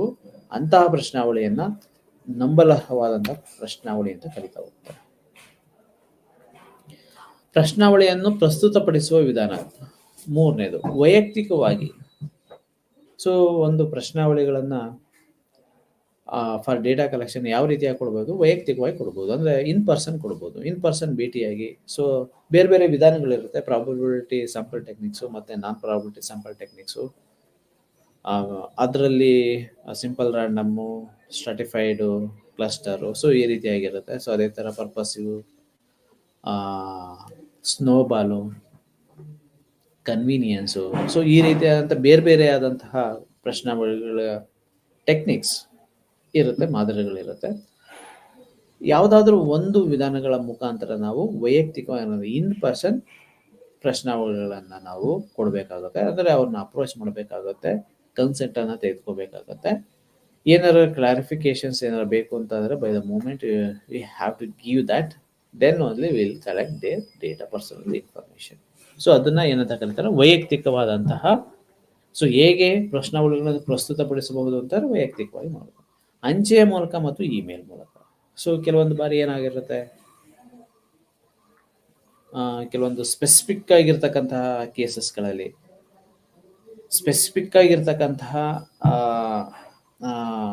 ಸಮೂಹದಿಂದ ಅಥವಾ ಎಲ್ಲೋ ದೂರದಲ್ಲಿರ್ತಕ್ಕಂತಹ ಒಂದು ನಿರ್ದಿಷ್ಟವಾದಂತಹ ಗುಂಪು, ನಿರ್ದಿಷ್ಟವಾದಂತಹ ವ್ಯಕ್ತಿಯಿಂದ ನಾವು ಕಲೆಕ್ಟ್ ಮಾಡ್ಕೋಬೇಕು ಅಂತಂದರೆ ಅಂಚೆ ಮೂಲಕ, ಇಮೇಲ್ ಮೂಲಕ ನಮ್ಮ ಕನ್ವೀನಿಯನ್ಸ್ ತಕ್ಕ ಹಾಗೆ ಇನ್ಫಾರ್ಮೇಷನನ್ನು ನಾವು ಪಡ್ಕೋಬೋದು. ಈಗೆಲ್ಲ ಗೂಗಲ್ ಫಾರ್ಮ್ ಇದೆ, ಇಂಟರ್ನೆಟ್ಸ್ ಇದೆ, ವಾಟ್ಸಪ್ಸ್ ಇದೆ, ಸೊ ಸೋಷಿಯಲ್ ಮೀಡಿಯಾಸ್ಗಳಿದೆ. ಸೊ ಥ್ರೂ ದಟ್ ಸೊ ನಮಗೆ ಬೇಕಾದ ರೀತಿಯಾಗಿ ನಾವು ದತ್ತಾಂಶಗಳನ್ನು ಸಂಗ್ರಹ ಮಾಡ್ಕೋಬೋದು. ಸಾಮೂಹಿಕ ಮಾಧ್ಯಮ. ಸೊ ಕೆಲವೊಂದು ಈಗೆಲ್ಲ ಸೋಷಿಯಲ್ ಮೀಡಿಯಾ ಅಥವಾ ಬೇರೆ ಬೇರೆ ರೀತಿಯಾದಂಥ ಸಾಮೂಹಿಕ ಮಾಧ್ಯಮಗಳ ಮುಖಾಂತರವೂ ಸಹ ಒಪಿನಿಯನ್ಸ್ಗಳನ್ನು ತಗೋಬೋದು. ಆ ಒಪಿನಿಯನ್ಸ್ನ ಆಧಾರವಾಗಿ ಇಟ್ಕೊಂಡು ನಾವು ಒಂದು ಪಾಲಿಸಿಯನ್ನು ಮಾಡ್ಕೊಳ್ತಾ ಹೋಗ್ಬಹುದು. ಸಮೂಹಕ್ಕೆ ನೇರವಾಗಿ ಒಂದು ಸಮೂಹವನ್ನು, ಒಂದು ಸಮುದಾಯವನ್ನು ಅಪ್ರೋಚ್ ಮಾಡುವಂಥದ್ದು. ಸೊ ಅಲ್ಲಿ ಇರ್ತಕ್ಕಂಥ ವ್ಯಕ್ತಿಗಳನ್ನು ಕಾಂಟ್ಯಾಕ್ಟ್ ಮಾಡುವಂಥದ್ದು. ಸೊ ಅಲ್ಲಿ ಸಂದರ್ಶನ, ಪ್ರಶ್ನೆ, ಸೊ ಯಾವುದು ಕನ್ವೀನಿಯಂಟ್ ಅಂತ ಅನ್ಸುತ್ತೆ ಅವುಗಳನ್ನು ನಾವು ಮಾಡ್ಕೊಳ್ತಾ ಹೋಗ್ಬೋದು. ಓಕೆ, ಸೊ ಹೀಗೆ ಸಮೂಹಕ್ಕೆ ನೇರವಾಗಿ ನಾವು ಮಾಹಿತಿಗಳನ್ನು ಕೊಡ್ತಾ ಹೋಗಬಹುದು. ಆ ಸಮೂಹಕ್ಕೆ ನೇರವಾದ ಮಾಹಿತಿಗಳನ್ನು ಕೊಡೋದ್ರ ಜೊತೆಗೆ ನಮಗೆ ಬೇಕಾಗಿರತಕ್ಕಂಥ ದತ್ತಾಂಶಗಳನ್ನು, ಸೊ ಇನ್ಸ್ಟ್ರಕ್ಷನ್ಸ್ ಕೊಡಬೇಕು ಅಂತಂದ್ರೆ, so all of us once in a moment we can give. So we can reach 100,000, 5,000 like that. ಅಥವಾ ಸೊ ವೈಯಕ್ತಿಕವಾಗಿ ನಾವು ಕೊಡಬೇಕು, ಒಂದು ಪ್ರಶ್ನಾವಳಿಯನ್ನ, ದತ್ತಾಂಶಗಳನ್ನು ಸಂಗ್ರಹ ಮಾಡ್ಕೊಳ್ಳಿ ಕೊಡಬೇಕು ಅಂತಂದ್ರೆ, ಸೊ ಅಲ್ಲಿ ಇರ್ತಕ್ಕಂಥ ಇನ್ಸ್ಟ್ರಕ್ಷನ್ನ ಪ್ರತಿ ಬಾರಿಗೂ ಸಹ ಪ್ರತಿಯೊಂದು ಇಂಡಿವಿಜುವಲ್ಗೂ ಸಹ ಕೊಡ್ತಾ ಹೋಗ್ಬೇಕಾಗತ್ತೆ. ಆದರೆ ಇಲ್ಲಿ ಸಮೂಹಕ್ಕೆ ನೇರವಾಗಿ ನಾವು ಕೊಡೋದ್ರಿಂದ ಸೊ ಅಂತಹ ಬರ್ಡನ್ಸ್ಗಳನ್ನು ನಾವು ಒಮ್ಮೆಲೆ ಅವಾಯ್ಡ್ ಮಾಡ್ತಾ ಹೋಗ್ಬಹುದು ಅಥವಾ ಎಲಿಮಿನೇಟ್ ಮಾಡ್ತಾ ಹೋಗ್ಬಹುದು. ಒಂದು 100 ಮೆಂಬರ್ಸ್ ಇರ್ತಕ್ಕಂಥ ಒಂದು ಶಾಲೆ ಇದೆ, ಒಂದು ಕ್ಲಾಸ್ ರೂಮ್ ಇದೆ. ಆ 100 ಮೆಂಬರ್ಸ್ಗೂ ಸಹ ಅರ್ಥವಾಗುವಂತಹ ಏಕಕಾಲದಲ್ಲಿ ಕ್ವಶನ್ಸ್ ಕೇಳೋದ್ರ ಮುಖಾಂತರ ಅಥವಾ ಒಂದು ಇನ್ಸ್ಟ್ರಕ್ಷನ್ಸ್ ಅನ್ನ ಕೊಡೋದ್ರ ಮುಖಾಂತರ ನಾವು ಏನನ್ನ ಕಲೆಕ್ಟ್ ಮಾಡ್ಕೊಳೋದಕ್ಕೆ ಹೊರಟಿದೀವಿ, ಏನು ಎಕ್ಸ್ಪೆಕ್ಟ್ ಮಾಡ್ತಾ ಇದೀವಿ, ಅಥವಾ ಯಾವ ರೀತಿಯಾಗಿ ಇರ್ತಕ್ಕಂಥ ಡೇಟಾ ನೀವು ಪ್ರೆಸೆಂಟ್ ಮಾಡಬೇಕಾಗತ್ತೆ, ಅಂದರೆ ಕೊಡಬೇಕಾಗತ್ತೆ. ಸೊ ಎಲ್ಲ ಪ್ರಶ್ನೆಗಳಿಗೂ ಸಹ ಉತ್ತರವನ್ನು ನಾವು ಕೊಡ್ತಾ ಹೋಗ್ಬೋದು. ಯಾವಾಗ ಸಮೂಹಕ್ಕೆ ನೇರವಾಗಿ ಕೊಡುವಂಥ ಸಂದರ್ಭದಲ್ಲಿ ಇನ್ terms of time, in terms of energy, in terms of money ಎಲ್ಲದೂ ಸಹ ಸೇವ್ ಆಗ್ತಾ ಹೋಗುತ್ತೆ ಸಮೂಹಕ್ಕೆ ನೇರವಾಗಿ ನೀಡಿದಾಗ. ಪ್ರಶ್ನಾವಳಿಯ ಅನುಕೂಲಗಳು. ಸೊ ಏನು ಈ ಪ್ರಶ್ನಾವಳಿಗಳನ್ನು ಕೇಳೋದ್ರಿಂದ ಅಥವಾ ಬಳಸೋದ್ರಿಂದ ಅಥವಾ ಆ ಪ್ರಶ್ನಾವಳಿಗಳನ್ನು ನಾವು ಪ್ರಿಪೇರ್ ಮಾಡಿ ಸೊ ಆ ಪ್ರಶ್ನಾವಳಿಗಳ ಮುಖಾಂತರ ದತ್ತಾಂಶವನ್ನು ಮಾಡೋದ್ರಿಂದ ಆಗ್ತಕ್ಕಂಥ ಅನುಕೂಲತೆಗಳು. ಸಂಶೋಧನೆಗೆ ಬೇಕಾಗಿರುವ ಜನಸಂಖ್ಯೆಯಿಂದ ಸುಲಭವಾಗಿ ಮತ್ತು ಸರಳವಾಗಿ ಕಡಿಮೆ ಕಾಲಾವಧಿಯಲ್ಲಿ ನಿರ್ದಿಷ್ಟ ಮಾಹಿತಿಗಳನ್ನು ಪಡೆದುಕೊಳ್ತಾ ಹೋಗಬಹುದು. ಸೊ ಸಂಶೋಧನೆಗೆ ಬೇಕಾಗಿರ್ತಕ್ಕಂತಹ ಈಗ ಸ್ಟಡಿ ಪಾಪ್ಯುಲೇಷನ್ ಅಂತ ಹೇಳ್ತೀವಿ. ಸೊ ಸ್ಟಡಿ ಪಾಪ್ಯುಲೇಷನ್ ಅಂತಾರೆ ಫಾರ್ ಎಕ್ಸಾಂಪಲ್ ಈ study on academic stress and academic adjustment among medical college students. So ಇದೊಂದು ಆಬ್ಜೆಕ್ಟಿವ್ ಅಂತ ಅಂದ್ರೆ ಅಕಾಡೆಮಿಕ್ ಸ್ಟ್ರೆಸ್ ಮತ್ತೆ ಅಕಾಡೆಮಿಕ್ ಅಡ್ಜಸ್ಟ್ಮೆಂಟ್ ಏನಿದೆ, ಸೊ ಅವುಗಳ ಕ್ವಶನರ್ ಅನ್ನ ತೆಗೆದುಕೊಂಡು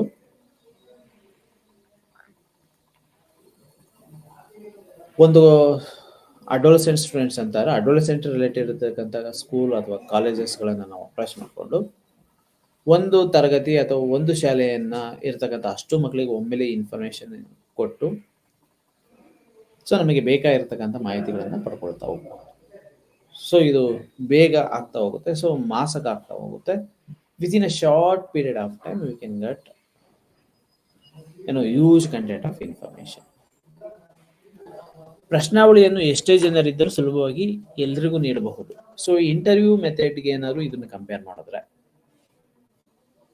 ಸೊ ಇಂಟರ್ವ್ಯೂ ಅಂತ ಅಂದ್ರೆ ಒಬ್ಬ ವ್ಯಕ್ತಿ ಅಂದ್ರೆ ಇಂಟರ್ವ್ಯೂವರ್ ಇಂಟರ್ವ್ಯೂವರ್ನ ಇಂಟರ್ವ್ಯೂ ಮಾಡ್ತಾ ಹೋಗ್ಬೇಕು, ಆಸ್ ಟುಗೆದರ್ ಆಗುತ್ತೆ ಕೆಲವೊಂದು ಬಾರಿ. ಅಥವಾ ನಾವು ಲಿಮಿಟ್ ಮಾಡ್ಕೊಳ್ತೀವಿ 50 ಮಿನಿಟ್ಸ್ಗೆ ಅಂತಾದ್ರೆ ಒಂದು 100 ಮೆಂಬರ್ಸ್ ಅನ್ನ ತೆಗೆದುಬೇಕು ಅಂತಾರೆ, ಅಷ್ಟು ಟೈಮ್ ಅನ್ನ ಕನ್ಸ್ಯೂಮ್ ಮಾಡಬೇಕು, ತೆಗೆದುಕೊಳ್ಳುತ್ತಾ ಇದು ಅಷ್ಟು ಕನ್ಸ್ಯೂಮ್ ಡೇಟಾ ಅಥವಾ ಎನರ್ಜಿಯನ್ನು ಕನ್ಸ್ಯೂಮ್ ಮಾಡಿದ್ದಕ್ಕೆ ನಾವು ಬೇರ್ ಮಾಡಬೇಕಾಗುತ್ತೆ. ಪ್ರಶ್ನಾವಳಿಯನ್ನೆಲ್ಲ ಆಗೋದಿಲ್ಲ. 100 ಮೆಂಬರ್ಸ್ ಇಲ್ಲಿ 1000 ಒಮ್ಮೆಲೆ ಇದ್ದಾರೆ ಅಂತಂದ್ರೆ ಅಥವಾ ಒಂದು ಕಡೆ ಇದ್ದಾರೆ ಅಂತ ಅಂದಾಗ ಸೊ ಎಲ್ರಿಗೂ ಸಹ ಕ್ವಶನರ್ ಅನ್ನ ಡಿಸ್ಟ್ರಿಬ್ಯೂಟ್ ಮಾಡಿ ಒಮ್ಮೆ ಇನ್ಸ್ಟ್ರಕ್ಷನ್ ಅನ್ನ ಕೊಟ್ಟು ಅದೊಂದು ಒಬ್ಬರಿಗೆ ಎಷ್ಟೊತ್ತು ಕೊಡಬಹುದು, ಹಾಫ್ ಆನ್ ಅವರ್ ಆಗುತ್ತಾ, 20 ಮಿನಿಟ್ಸ್ ಆಗುತ್ತಾ, 25 ಮಿನಿಟ್ಸ್ ಆಗುತ್ತಾ, ಸೊ ಅಷ್ಟೇ ಅವಧಿನಲ್ಲಿ ಒಂದು ಸ್ವಲ್ಪ ಹೆಚ್ಚು ಕಡಿಮೆ ಅವಧಿಯಲ್ಲಿ ಅಷ್ಟು ಜನಗಳಿಂದ 100, 1000, 5000, 10,000 ಜನರಿಂದ ಒಮ್ಮೆಲೆ ಸಹ ಮಾಹಿತಿಗಳನ್ನ ಕಲೆಕ್ಟ್ ಮಾಡ್ಕೊಳ್ತಾ ಹೋಗ್ಬೋದು.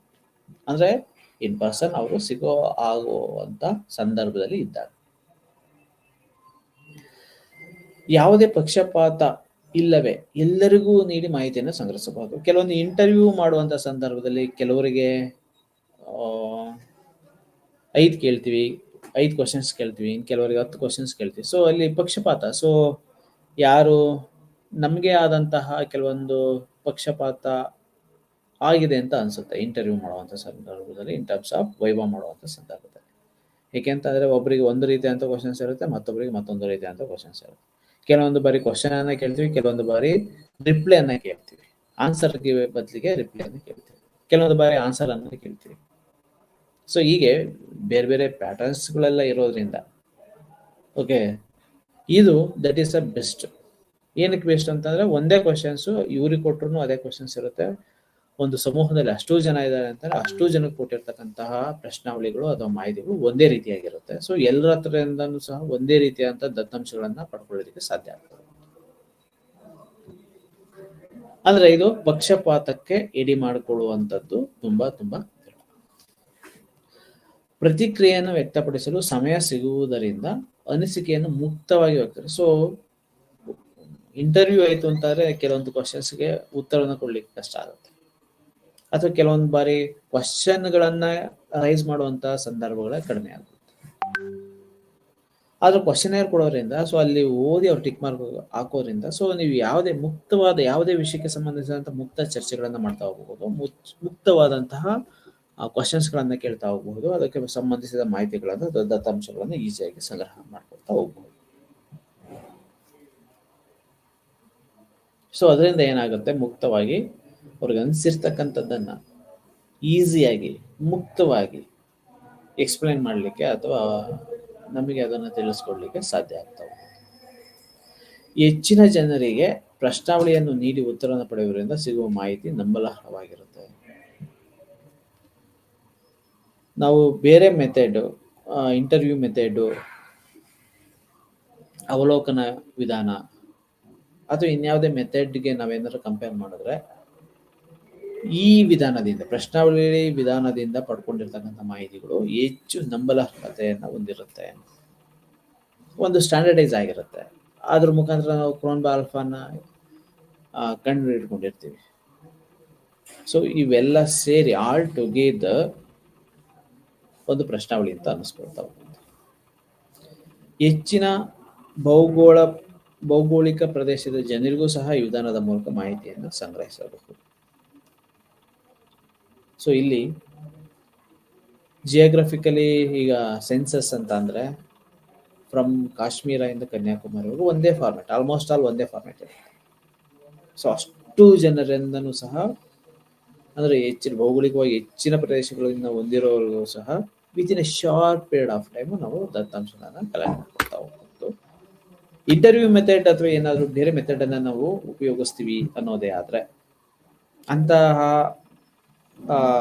ಸ್ಟಡೀಸ್ಗಳಿಗೆ, ಸಂಶೋಧನೆಗಳಿಗೆ ಇಟ್ ಈಸ್ ಕ್ವೈಟ್ ಡಿಫಿಕಲ್ಟ್, ಅದು ಡಿಫರೆಂಟ್ ಅಂತ ಅನ್ನಿಸ್ಕೊಳ್ಳುತ್ತೆ. ಸಂಶೋಧನೆಯ ಈ ಪ್ರಶ್ನಾವಳಿ ವಿಧಾನದ ಅನಾನುಕೂಲತೆಗಳು.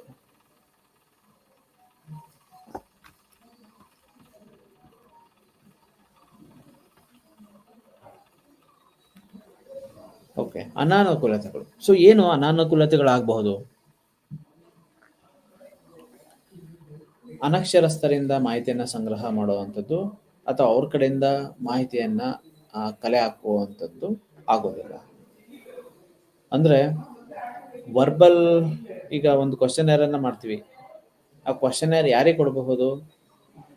ಯಾರು ಎಜುಕೇಟೆಡ್ ಅಂದ್ರೆ ಯಾರು ಅದನ್ನ ಓದಿ ಅರ್ಥ ಮಾಡ್ಕೊಳ್ಳುವಂತಹ ಎಬಿಲಿಟಿ ಇರುತ್ತಲ್ಲ ಅಂಥವರಿಂದ ಮಾತ್ರ ಒಬ್ಬ ವ್ಯಕ್ತಿಯ ವ್ಯಕ್ತಿತ್ವವನ್ನ, ಒಬ್ಬ ವ್ಯಕ್ತಿಯ ಗುಣಲಕ್ಷಣಗಳನ್ನ ಅಸೆಸ್ ಮಾಡ್ಲಿಕ್ಕೆ ಸಾಧ್ಯ ಆಗ್ತಾ ಹೋಗುತ್ತೆ ಕ್ವಶನರ್ ಆಗಿರೋದ್ರಿಂದ. ಏಕೆಂತಂದ್ರೆ ಅವ್ರು ಓದ್ಲಿಕ್ಕೆ ಬರ್ಬೇಕಾಗುತ್ತೆ. ಫಸ್ಟ್ ಓದಕ್ಕೆ ಬಂದ ನಂತರದಲ್ಲೇ ಒಂದು ಕ್ವಶನನ್ನ ಅವ್ರಿಗೆ ಓದ್ಲಿಕ್ಕೆ ಸಾಧ್ಯ, ಅದ್ರ ಬೇಸಾಗಿ ಇಟ್ಕೊಂಡು ಅರ್ಥ ವಿವರಣೆಗಳನ್ನ ಅಥವಾ ಇಂಟರ್ಪ್ರಿಟ್ ಮಾಡ್ಲಿಕ್ಕೆ ಸಾಧ್ಯ. ಸೊ ಇಲ್ಲಿ ಫಾರ್ ಎಕ್ಸಾಂಪಲ್ ಇಂಟೆಲಿಜೆನ್ಸ್ ಸ್ಕೇಲ್ ಇದೆ, ವೆಸ್ಲರ್ ಅಡಲ್ಟ್ ಇಂಟೆಲಿಜೆನ್ಸ್ ಸ್ಕೇಲ್. ಸೊ ಅದರಲ್ಲಿ ವರ್ಬಲ್ ಟೆಸ್ಟ್ಗಳು ಇದೆ, ನಾನ್ ವರ್ಬಲ್ ಟೆಸ್ಟ್ಗಳು ಇದೆ. ಸೊ ಅದನ್ನ ನಾನ್ ವರ್ಬಲ್ ಟೆಸ್ಟ್ಗಳು ಇತ್ತು ಅಂತಂದ್ರೆ ಅನ್ಎಜುಕೇಟೆಡ್ ಅಥವಾ ಓದು ಬರಹ ಬರದಲ್ಲೇ ಇರ್ತಕ್ಕಂಥವ್ರಿಂದನೂ ಸಹ ದತ್ತಾಂಶಗಳನ್ನು ಸಂಗ್ರಹ ಮಾಡ್ಕೋಬಹುದು ಪರ್ಫಾರ್ಮೆನ್ಸ್ನ ಆಧಾರವಾಗಿ ಇಟ್ಕೊಂಡು. ಆದ್ರೆ ಕ್ವಶನರ್ ಅಲ್ಲಿ ಇದು ಸಾಧ್ಯ ಆಗೋದಿಲ್ಲ, ಪರ್ಫಾರ್ಮೆನ್ಸ್ ಇರೋದಿಲ್ಲ ಕ್ವಶನರ್ ಅಲ್ಲಿ. ಸೊ ಅಲ್ಲಿ ಕೆಲವೊಂದು ಕ್ವಶನ್ಸ್ಗಳನ್ನ ಫ್ರೇಮ್ ಮಾಡಲೇಬೇಕಾಗುತ್ತೆ, ಓದಲೇಬೇಕಾಗುತ್ತೆ. ಸೊ ಅಂತ ಸಂದರ್ಭದಲ್ಲಿ ಓದಕ್ಕೆ ಬರ್ದಲ್ಲೇ ಇರ್ತಕ್ಕಂತಹ ವ್ಯಕ್ತಿಗಳಿಂದ ದತ್ತಾಂಶಗಳನ್ನು ಸಂಗ್ರಹ ಮಾಡ್ಕೊಳ್ಳುವಂಥದ್ದು ಬಹಳ ಕಷ್ಟವಾಗುತ್ತೆ. ಪ್ರತಿಕ್ರಿಯೆ ವ್ಯಕ್ತಪಡಿಸಲು ಸಾಕಷ್ಟು ಸಮಯವಿದ್ದರೂ ಮುಕ್ತವಾಗಿ ಉತ್ತರಿಸದೆ ಮಾಹಿತಿಯನ್ನು ಗೌಪ್ಯವಾಗಿ ಇಡುವ ಸಾಧ್ಯತೆಗಳು ಹೆಚ್ಚು. ಓಕೆ, ಸೊ ಕೆಲವೊಂದು ಬಾರಿ ಫೇಸ್ ಟು ಫೇಸ್ ಇದ್ದಾಗ ರಾಂಗ್ ಇನ್ಫಾರ್ಮೇಶನ್ ಕೊಡೋದು ತುಂಬಾ ಕಡಿಮೆ ಆಗುತ್ತೆ. ಯಾಕೆಂತಂದ್ರೆ ಫೇಸ್ ರೀಡಿಂಗ್ ಮಾಡ್ತಿರ್ತಾರೆ ಅನ್ನೋ ಒಂದು ಫೀಲ್ ಇರುತ್ತೆ, ಅಥವಾ ಮುಕ್ತವಾಗಿ ನೋಡ್ತಾ ಇದ್ರೆ ಅಥವಾ ಡಿಲೇ ಮಾಡ್ತಾ ಇದ್ರೆ ಸೊ ರಾಂಗ್ ಇನ್ಫಾರ್ಮೇಶನ್ ಕೊಡ್ತಾ ಇದ್ದಾರೆ, ಬೇರೆ ಮಾಹಿತಿಗಳನ್ನು ಕೊಡ್ತಾ ಇದ್ದಾರೆ ಅಂತ ಅನ್ಸುತ್ತೆ. ಬಟ್ ಸೊ ಇಲ್ಲಿ ಮುಕ್ತವಾಗಿ ಅವರು ಅಥವಾ ಎಷ್ಟೇ ಟೈಮಿಂಗ್ಸ್ ಬೇಕಾದ್ರೂ ತೆಗೆದುಕೊಂಡು ಬರೆಯಬೇಕಾಗಿರೋದ್ರಿಂದ ನಾವೇನು ಅಂದ್ಕೊಂಡಿರ್ತೀವಿ ಅಥವಾ ನಮ್ಮಲ್ಲಿ ಏನು ಫೀಲಿಂಗ್ ಇರುತ್ತೆ ಅಥವಾ ಏನು ಪರ್ಸನಾಲಿಟಿ ಗುಣಲಕ್ಷಣಗಳಿರುತ್ತೆ, ಟ್ರೈಟ್ಸ್ ಇರುತ್ತೆ, ಹೈಡ್ ಮಾಡುವಂಥ ಸಂದರ್ಭಗಳು ಹೆಚ್ಚು. ಸೊ ನಮ್ಗೆ ಅನ್ಸೋದೇ ಒಂದು, ನಾವು ಬರೆಯುವಂಥದ್ದೇ ಒಂದು. ಸೊ ಅದು ಆಗುವಂಥ ಸಾಧ್ಯತೆಗಳು ಇರುತ್ತೆ. ಇಮೇಲ್ ಮತ್ತು ಅಂಚೆ ಮೂಲಕ ಕಳಿಸುವ ಪ್ರಶ್ನೆಗಳಿಗೆ ಮರಳಿ ಉತ್ತರ ಪಡೆಯುವ ಸಾಧ್ಯತೆಗಳು ಕಮ್ಮಿ. ಓಕೆ, ಸೊ ನಾವು ಗೂಗಲ್ ಫಾರ್ಮ್ ಏನಾರ ರೆಡಿ ಮಾಡಿಬಿಟ್ಟು ಫ್ರೇಮ್ ಮಾಡಿಬಿಟ್ಟು ನಾವು ಕಳ್ತೀವಿ ಅಂತಂದರೆ ಸೊ ಯೂಸ್ ಕಂಟೆಂಟ್ಗಳಿಂದ ದತ್ತಾಂಶಗಳನ್ನು ಸಂಗ್ರಹ ಮಾಡ್ಕೊಳ್ಳುವಂಥದ್ದು ಕಷ್ಟ ಆಗ್ತಾ ಹೋಗುತ್ತೆ. ಅಥವಾ ಅಂಚೆ ಮುಖಾಂತರ ಅಂತ ಎತ್ಕೊಳ್ತಾ ಇದ್ವಿ, ಇಮೇಲ್ ಮುಖಾಂತರ ನಾವು ದತ್ತಾಂಶಗಳನ್ನು ಎತ್ಕೊಳ್ತೀವಿ ಅಂತಂದರೆ ಸೊ ಒಮ್ಮೆ ಡೇಟಾವನ್ನು ರಿಸೀವ್ ಮಾಡ್ಕೊಳ್ತಾರೆ, ಬಟ್ ರಿಪ್ಲೈ ಮಾಡ್ಕೊಳ್ಳುವಂತಹ ಅಥವಾ ರಿಪ್ಲೈ ಮಾಡುವಂಥ ಸಂದರ್ಭಗಳು ಬಹಳ ಕಡಿಮೆ ಆಗ್ತಾ ಹೋಗುತ್ತೆ. ಉತ್ತರವನ್ನು ಪಡ್ಕೊಳ್ಳುವಂಥದ್ದೇ ಒಂದು ಚಾಲೆಂಜಿಂಗ್ ಆಗುತ್ತೆ. ಅನೇಕ ಜನರಿಂದ ಬಂದ ಮಾಹಿತಿಯು ನಂಬಲರ್ಹವಾಗಿಲ್ಲದ ಕಾರಣ ಅದೇ ಮಾಹಿತಿಯಿಂದ ಸಾಮಾನ್ಯೀಕರಣಗೊಳಿಸಿದರೆ ಒಟ್ಟು ಸಂಶೋಧನೆ ತಪ್ಪಾಗುವ ಸಾಧ್ಯತೆಗಳು ಹೆಚ್ಚು. ಕೆಲವೊಂದು ಬಾರಿ ಈ ಕ್ರೋನ್ಬಾ ಆಲ್ಫಾ ವ್ಯಾಲಿಡಿಟಿ ಆಗಿಲ್ಲದೆ ಇರ್ತಕ್ಕಂಥದ್ದು,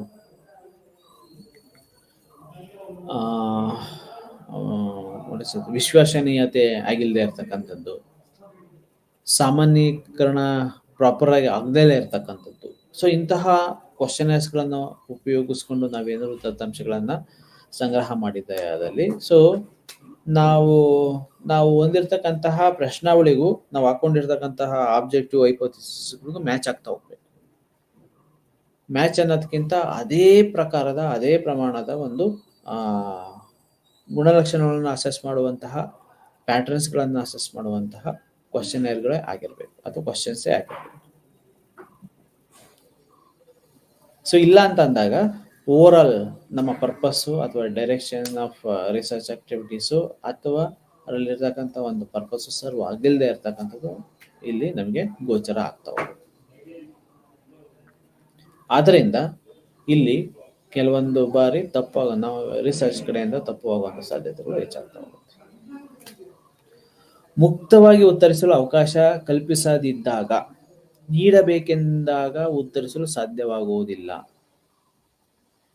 ನನಗೇನೋ ಅನ್ನಿಸ್ತಾ ಇದೆ, ಸೊ ಅಲ್ಲಿ ಕೆಲವೊಂದು ಅಲ್ಲೇನು ಬರ್ದಿದೆ ಕ್ವಶನರ್ ಅಂತ ಅಂದಾಗ ಅದಕ್ಕೆ ಮಾತ್ರ ನಾವು ರಿಪ್ಲೈ ಕೊಡೋಕೆ ಸಾಧ್ಯ. For example yes or no questions ಇರುತ್ತೆ. ಸೊ ನ್ಯೂಟ್ರಲ್, ನನಗೆ ಎಸ್ ಅಂತ ಹೇಳಲಿಕ್ಕೆ ಬರಲ್ಲ, ಎಸ್ ನೋ ಅಂತಾನು ಹೇಳಕ್ ಬರಲ್ಲ. ಸೊ ನಾವು ನ್ಯೂಟ್ರಲ್ ಆಗಿರ್ತೀವಿ ಅಂತಂದ್ರೆ ನ್ಯೂಟ್ರಲ್ ಆಪ್ಷನ್ಸೇ ಇರೋದಿಲ್ಲ ಅಲ್ಲಿ. ಅಥವಾ 5 ಪಾಯಿಂಟ್ ಸೊ ರೇಟಿಂಗ್ ಸ್ಕೇಲ್ ಇರುತ್ತೆ. Strongly agri, strongly disagree. ಇಲ್ಲ ಸ್ಟ್ರಾಂಗ್ಲಿ ಅಗ್ರಿ ಅಂದ್ರೆ ಸೊ ನನ್ನ ಬಗ್ಗೆ ಅದು ಒಪಿನಿಯನ್ನೇ ಇಲ್ಲ, ಫೀಲಿಂಗ್ಸೇ ಇಲ್ಲ ಒಂದು ವಸ್ತು ಬಗ್ಗೆ, ಒಂದು ಆಬ್ಜೆಕ್ಟಿವ್ ಬಗ್ಗೆ. ಸೊ ಅಂಥದ್ದಲ್ಲಿ ಅಂತಹ ವ್ಯಕ್ತಿಗಳನ್ನು ಯಾವ ಕ್ಯಾಟಗರಿಗೆ ಇಡುವಂಥದ್ದು? ಮುಕ್ತವಾಗಿ ಉತ್ತರಿಸಲು ಅವಕಾಶ ಸಿಗದೇ ಇದ್ದಾಗ. ಓಕೆ, ಸೊ ನೀಡಬೇಕೆಂದಾಗ ನಮಗೆ ಬೇಕಾಗಿರೋ ನಮ್ಮಲ್ಲಿರ್ತಕ್ಕಂಥ ಮಾಹಿತಿಗಳನ್ನ ನಾವು ಶೇರ್ ಮಾಡ್ಕೊಳ್ತಾ ಇದ್ದೀವಿ. ಆ ಶೇರ್ ಮಾಡ್ಕೊಳ್ಳೋಂಥ ಸಂದರ್ಭದಲ್ಲಿ ಅವಕಾಶಗಳೇ ಇಲ್ಲ ಅಲ್ಲಿ ನಾವು ಮಾಹಿತಿಗಳನ್ನ ನಾವು ಕೊಡ್ಲಿಕ್ಕೆ ಅಂತ ಅಂದಾಗ ಅಲ್ಲಿ ಅದು ಆ ಒಂದು ಪ್ಯಾಟ್ರನ್ನು ಅನಾನುಕೂಲತೆಯ ಲಿಸ್ಟ್ಗೆ ಬಂದ್ಬಿಡುತ್ತೆ. ಸೊ ಇಲ್ಲಿ ಪ್ರಮುಖವಾಗಿ ಬೇಕಾಗಿರ್ತಕ್ಕಂಥದ್ದು ಏನನ್ನ ಅಸೆಸ್ ಮಾಡುತ್ತೆ. ಓಕೆ, ಸೊ ಅಸೆಸ್ ಮಾಡುವಂಥ ಸಂದರ್ಭದಲ್ಲಿ ಒಂದು ಮುಕ್ತವಾದಂತಹ ಅಥವಾ ಅಲ್ಲಿರಲೇ ಇರ್ತಕ್ಕಂತಹ ಹೆಚ್ಚಿನ ಮಾಹಿತಿಗಳನ್ನು ನಾವು ಕೊಡಬೇಕು ಅಂತ ಅನ್ಸಿದ್ರೆ, ಅಥವಾ ಅಂತಹ ಮಾಹಿತಿಗಳು ಅಂತಹ ಕಂಟೆಂಟ್ ನಮ್ಮಲ್ಲಿ ಇದ್ದಾಗ ಉತ್ತರಿಸಲಿಕ್ಕೆ ಸಾಧ್ಯ ಆಗೋದಿಲ್ಲ. ಯಾಕೆಂತಂದ್ರೆ ಇಟ್ ಈಸ್ ಗುಣಾತ್ಮಕವಾಗಿರೋದ್ರಿಂದ ಇನ್ ಟರ್ಮ್ಸ್ ಆಫ್ ಪ್ಯಾಟರ್ನ್ ತೆಗೆದುಕೊಂಡಾಗ ಹೆಚ್ಚಿನ ಸಮಯ, ಹೆಚ್ಚಿನ ವಿಷಯಗಳನ್ನ ನಾವು ಅಧ್ಯಯನ ಮಾಡಲಿಕ್ಕೆ ಕಷ್ಟ ಆಗ್ತಾ ಹೋಗುತ್ತೆ.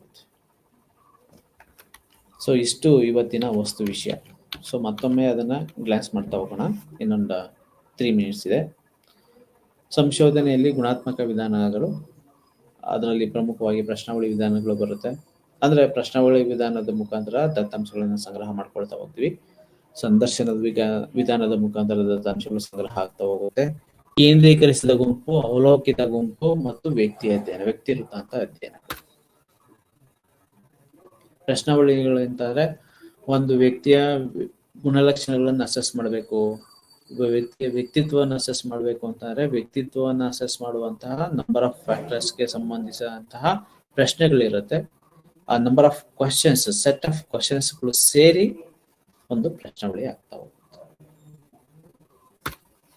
ಸೊ ಅದರಲ್ಲಿ ಸಂಕುಚಿತ ಪ್ರಶ್ನಾವಳಿ, ಮುಕ್ತ ಪ್ರಶ್ನಾವಳಿ, ರಚನೆಗೆ ಒಳಪಟ್ಟಂತಹ ಪ್ರಶ್ನಾವಳಿ, ರಚನೆಗೆ ಒಳಪಡದ ಪ್ರಶ್ನಾವಳಿಗಳು ಬೇರೆ ಬೇರೆ ಫಾರ್ಮೆಟ್ ಅಲ್ಲಿ ಇರುತ್ತೆ. ನೆಕ್ಸ್ಟ್, ಪ್ರಶ್ನಾವಳಿಗಳನ್ನು ನಿರ್ವಹಿಸುವಾಗ ಗಮನಿಸಬೇಕಾಗಿರುವಂತಹ ಪ್ರಮುಖವಾದಂತಹ ಅಂಶಗಳು. ಸೊ ಪ್ರಶ್ನೆಯ ಸಾಲು ಎಷ್ಟಿರಬೇಕು, ಹೆಚ್ಚಾಗಿದ್ರೆ ಏನಾಗಿರುತ್ತೆ, ಕಡಿಮೆ ಆದ್ರೆ ಏನಾಗುತ್ತೆ. ಸೊ ಎಷ್ಟಿರ್ಬೇಕು, ಒಂದು ಐಡಿಯಲ್ ಅಂತ ಅಂದ್ರೆ ಎಷ್ಟು ಕ್ವಶನ್ಸ್ ಇರಬೇಕು ಒಂದು ಕ್ವಶನ್ ಅಲ್ಲಿ. So that is most important. ಪ್ರಶ್ನಾವಳಿಯನ್ನು ನಿರ್ಮಿಸಬೇಕಾದ್ರೆ ಇಷ್ಟು ಅಂಶಗಳಿಗೆ ನಾವು ಹೆಚ್ಚಿನ ಆದ್ಯತೆಗಳನ್ನ ನೀಡ್ತಾ ಹೋಗ್ಬೇಕು. ಸೊ ಹೇಗೆ ದತ್ತಾಂಶವನ್ನ ಸಂಗ್ರಹ ಮಾಡ್ಕೊಳ್ತೀವಿ ಅಂತಾರೆ, ಇನ್ ಪರ್ಸನ್, ವೈಯಕ್ತಿಕವಾಗಿ ಅಂಚೆ ಮುಖಾಂತರ ಸೆಂಡ್ ಮಾಡೋದ್ರ ಮುಖಾಂತರ, ಅದು ಅವ್ರ ಕಡೆಯಿಂದ ಕಲೆಕ್ಟ್ ಮಾಡ್ಕೊಳ್ಳೋದ್ರ ಮುಖಾಂತರ ಮಾಹಿತಿಯನ್ನ, ದತ್ತಾಂಶಗಳನ್ನ ನಾವು ಕಲೆಕ್ಟ್ ಮಾಡ್ಕೋಬಹುದು. ಸಾಮೂಹಿಕ ಮಾಧ್ಯಮ, ಸಾಮಾಜಿಕ ಮಾಧ್ಯಮ ಅಥವಾ ಸಮೂಹಕ್ಕೆ ನೇರವಾಗಿ, ಸಮೂಹದ ಭಾಗವಹಿಸುವಿಕೆ, ಸಮೂಹದಲ್ಲಿ ಈ ಎಲ್ಲ ಕಾರಣಗಳು ಸಹ, ಅಂಶಗಳು ಸಹ ಪ್ರಶ್ನಾವಳಿಯನ್ನು ಪ್ರಸ್ತುತಪಡಿಸುವ ವಿಧಾನಗಳ ಲಿಸ್ಟ್ಗೆ ಬರ್ತವೆ. ಅದರ ಅನುಕೂಲತೆಗಳಿಗೆ ಸುಲಭವಾಗಿ ಕಡಿಮೆ ವೆಚ್ಚದಲ್ಲಿ ಹೆಚ್ಚಿನ ಜನರಿಂದ ಮಾಹಿತಿಗಳನ್ನು ಪಡ್ಕೋಬಹುದು. ಪ್ರಶ್ನಾವಳಿಯನ್ನು ಎಷ್ಟೇ ಜನರಿದ್ದರೂ ಸುಲಭವಾಗಿ ಮಾಡ್ಕೋಬಹುದು. ಪಕ್ಷಪಾತ ಇಲ್ಲದೇ ದತ್ತಾಂಶಗಳನ್ನ ಕಲೆಕ್ಟ್ ಮಾಡ್ಕೊಳ್ತೀವಿ. ಯಾಕೆಂತಂದ್ರೆ ಒಬ್ರಿಗೊಂದು ಕೇಳ್ತೀವಿ, ಮತ್ತೊಬ್ಬರಿಗೆ ಇನ್ನೊಂದು ಕೇಳ್ತೀವಿ ಅನ್ನೋದು ಇರೋದಿಲ್ಲ. ಸ್ಟ್ಯಾಂಡರ್ಡೈಸ್ ಆಗಿರೋದ್ರಿಂದ ಸೊ ಇವ್ರಿಗಿದ್ದಂಥ ಕ್ವಶನ್ಸ್ಗಳೇ ಇನ್ನೊಬ್ಬ ವ್ಯಕ್ತಿಗೂ ಇರುತ್ತೆ. ಇಲ್ಲಿ ಅಸೆಸ್ ಮಾಡಿದಂತಹ ಕ್ವಶನ್ಸ್ಗಳೇ ಮತ್ತೊಂದು ಪ್ರದೇಶದಲ್ಲೂ ಸಹ ಅಸೆಸ್ ಆಗ್ತಾ ಹೋಗುತ್ತೆ. ಸೊ ಇದರಿಂದ ಹೆಚ್ಚಿನ ಅನುಕೂಲತೆಗಳು ನಮಗೆ ಸಿಗ್ತಾ ಹೋಗುತ್ತೆ. ಪ್ರತಿಕ್ರಿಯೆಯನ್ನು ವ್ಯಕ್ತಪಡಿಸಲು ಸಮಯ ಸಿಗುವುದರಿಂದ ಅನಿಸಿಕೆಯನ್ನು ಮುಕ್ತವಾಗಿ ವ್ಯಕ್ತಪಡಿಸ. ಸೊ ಒಂದು ಇಂಟರ್ವ್ಯೂ ಅಂತಂದ್ರೆ ಒಂದು 5 ಮಿನಿಟ್ಸ್, 10 ಮಿನಿಟ್ಸ್, 15 ಮಿನಿಟ್ಸ್, 20 ಮಿನಿಟ್ಸ್ ಮುಗ್ದೋಗುತ್ತೆ. ಸೊ ಇಲ್ಲಿ ಕ್ವಶನ್ನೇರ್ ಕೊಡೋದ್ರಿಂದ ಸೊ ನಮಗೆ ಅರ್ಥ ಆಗೋ ರೀತಿಯಾಗಿ ಸಹ ಸೆಂಟೆನ್ಸ್ ಅನ್ನ 1 ಅಥವಾ 2 ಬಾರಿ 3 ಬಾರಿ ಓದ್ಕೊಳ್ಳುವಂತಹ ಅವಕಾಶ ಅಥವಾ ಸಮಯ ಸಿಗ್ತಾ ಹೋಗುತ್ತೆ. ಅದಕ್ಕೆ ಯೋಚಿಸಿ ನಿಧಾನವಾಗಿ ಎಕ್ಸಾಕ್ಟ್ ಆಗಿರ್ತಕ್ಕಂಥ ಮಾಹಿತಿಗಳನ್ನು ಕೊಡುವಂತಹ ಸಂದರ್ಭ ಹೆಚ್ಚಾಗಿರುತ್ತೆ. ಹೆಚ್ಚಿನ ಭೌಗೋಳಿಕ ಪ್ರದೇಶವನ್ನು ಅಟ್ ಎ ಟೈಮ್ ನಾವು ಕವರ್ ಮಾಡಬಹುದು. ಅನಾನುಕೂಲತೆಗಳು ಅನಕ್ಷರಸ್ಥರಿಂದ ಆಗೋದಿಲ್ಲ, ಯಾಕಂದ್ರೆ ಓದು ಬರೆಯೋದಕ್ಕೆ ಅವ್ರಿಗೆ ಬರೋದಿಲ್ಲ. ಗೌಪ್ಯವಾಗಿಡುವ ಸಾಧ್ಯತೆ ಸಾಕಷ್ಟು. ಕೆಲವೊಂದು ಬಾರಿ ಮುಖಾಮುಖಿ ಫೇಸ್ ಟು ಫೇಸ್ ಇಲ್ಲ ಅಂತ ಅಂದಾಗ ಕ್ವಶನ್ ಫೇಸ್ ಟು ಫೇಸ್ ಇದ್ದಾಗ ಅವ್ರು ಕೊಡ್ತಾ ಇರೋ ಮಾಹಿತಿ ಜೆನ್ಯೂನ್ ಆಗಿದೆ ಇಲ್ವಾ ಅಂತ ಗೊತ್ತಾಗ್ಬಿಡುತ್ತೆ. ಆದ್ರೆ ಕ್ವಶನ್ ಅಲ್ಲಿ ಅವ್ರು ಕೊಡ್ತಾ ಇರೋದ್ರಿಂದ ಜೆನ್ಯೂನ್ ಆಗಿ ರಿಪ್ಲೈನ ಕೊಡ್ತಾ ಇದ್ರ ಇಲ್ವಾ ಅನ್ನೋದು ಸಹ ಒಂದು ಕ್ವಶನ್ ಆಗ್ಬಿಡುತ್ತೆ. ಇಮೇಲ್ ಮುಖಾಂತರದಿಂದ ಕೊಡಬಹುದು. ಸೊ ಅದು ಮರಳಿ ಪಡೆಯುವಂತ ಆಪ್ಷನ್ಸ್ಗಳು ಇರೋದಿಲ್ಲ. ಅನೇಕ ಇರ್ಲಿಲ್ಲ ಅಂತ ಅಂದ್ರೆ ಅಫ್ಕೋರ್ಸ್ ಇರುತ್ತೆ, ಬಟ್ ಅವ್ರೇನಾದ್ರು ಕೊಡ್ಲಿಲ್ಲ ಅಂತ ಮತ್ತೆ keep sending reply letter for them. So again it is quite difficult for MSc or MFPC. ಮುಕ್ತವಾಗಿ ಉತ್ತರಿಸಲು ಅವಕಾಶ ಕಲ್ಪಿಸಿದಾಗ, ನೀಡಬೇಕೆಂದಿದ್ದಾಗ ಉತ್ತರಿಸಲು ಸಾಧ್ಯವಾಗುವುದಿಲ್ಲ. ಸಂಕುಚಿತವಾಗಿ ಪ್ರಶ್ನಾವಳಿಗಳು ಇರುತ್ತೆ. ಆ ಸಂಕುಚಿತವಾಗಿರ್ತಕ್ಕಂಥ ಪ್ರಶ್ನಾವಳಿನಲ್ಲಿ ಕೆಲವೊಂದು ನಮಗೆ ಬೇಕಾಗಿರ್ತಕ್ಕಂತಹ ಪ್ಯಾಟರ್ನ್ ನಲ್ಲಿ ನಾವು ಮಾಹಿತಿಗಳನ್ನು ಕಲೆಕ್ಟ್ ಮಾಡ್ಕೊಳ್ತೀವಿ ಅಂತಂದ್ರೆ ಸಾಧ್ಯ ಆಗುತ್ತೆ. ಯಾಕೆಂತಂದ್ರೆ ಅದು ಸ್ಟ್ಯಾಂಡರ್ಡೈಸ್ ಆಗಿರುತ್ತೆ ಅಥವಾ ಸ್ಟ್ರಕ್ಚರ್ಡ್ ಆಗಿರೋದ್ರಿಂದ ಅಲ್ಲಿ ಯಾವುದೇ ಕ್ವಶನ್ಸ್ ಅನ್ನ ತೆಗೆದುಹಾಕೋದು ಅಥವಾ ಮತ್ತೊಂದು ಕ್ವಶನ್ಸ್ ಅನ್ನ ಅಲ್ಲಿ ಸೇರಿಸುವಂತದ್ದು ಸಾಧ್ಯ ಆಗೋದು. ಸೊ ಇಷ್ಟು ಅನಾನುಕೂಲತೆ ಇಷ್ಟು ಬರುತ್ತೆ. ಸೊ ಇಲ್ಲಿಗೆ ಕಂಟೆಂಟ್ ಮುಗ್ದಿದೆ. ಎಲ್ರಿಗೂ ಧನ್ಯವಾದಗಳು.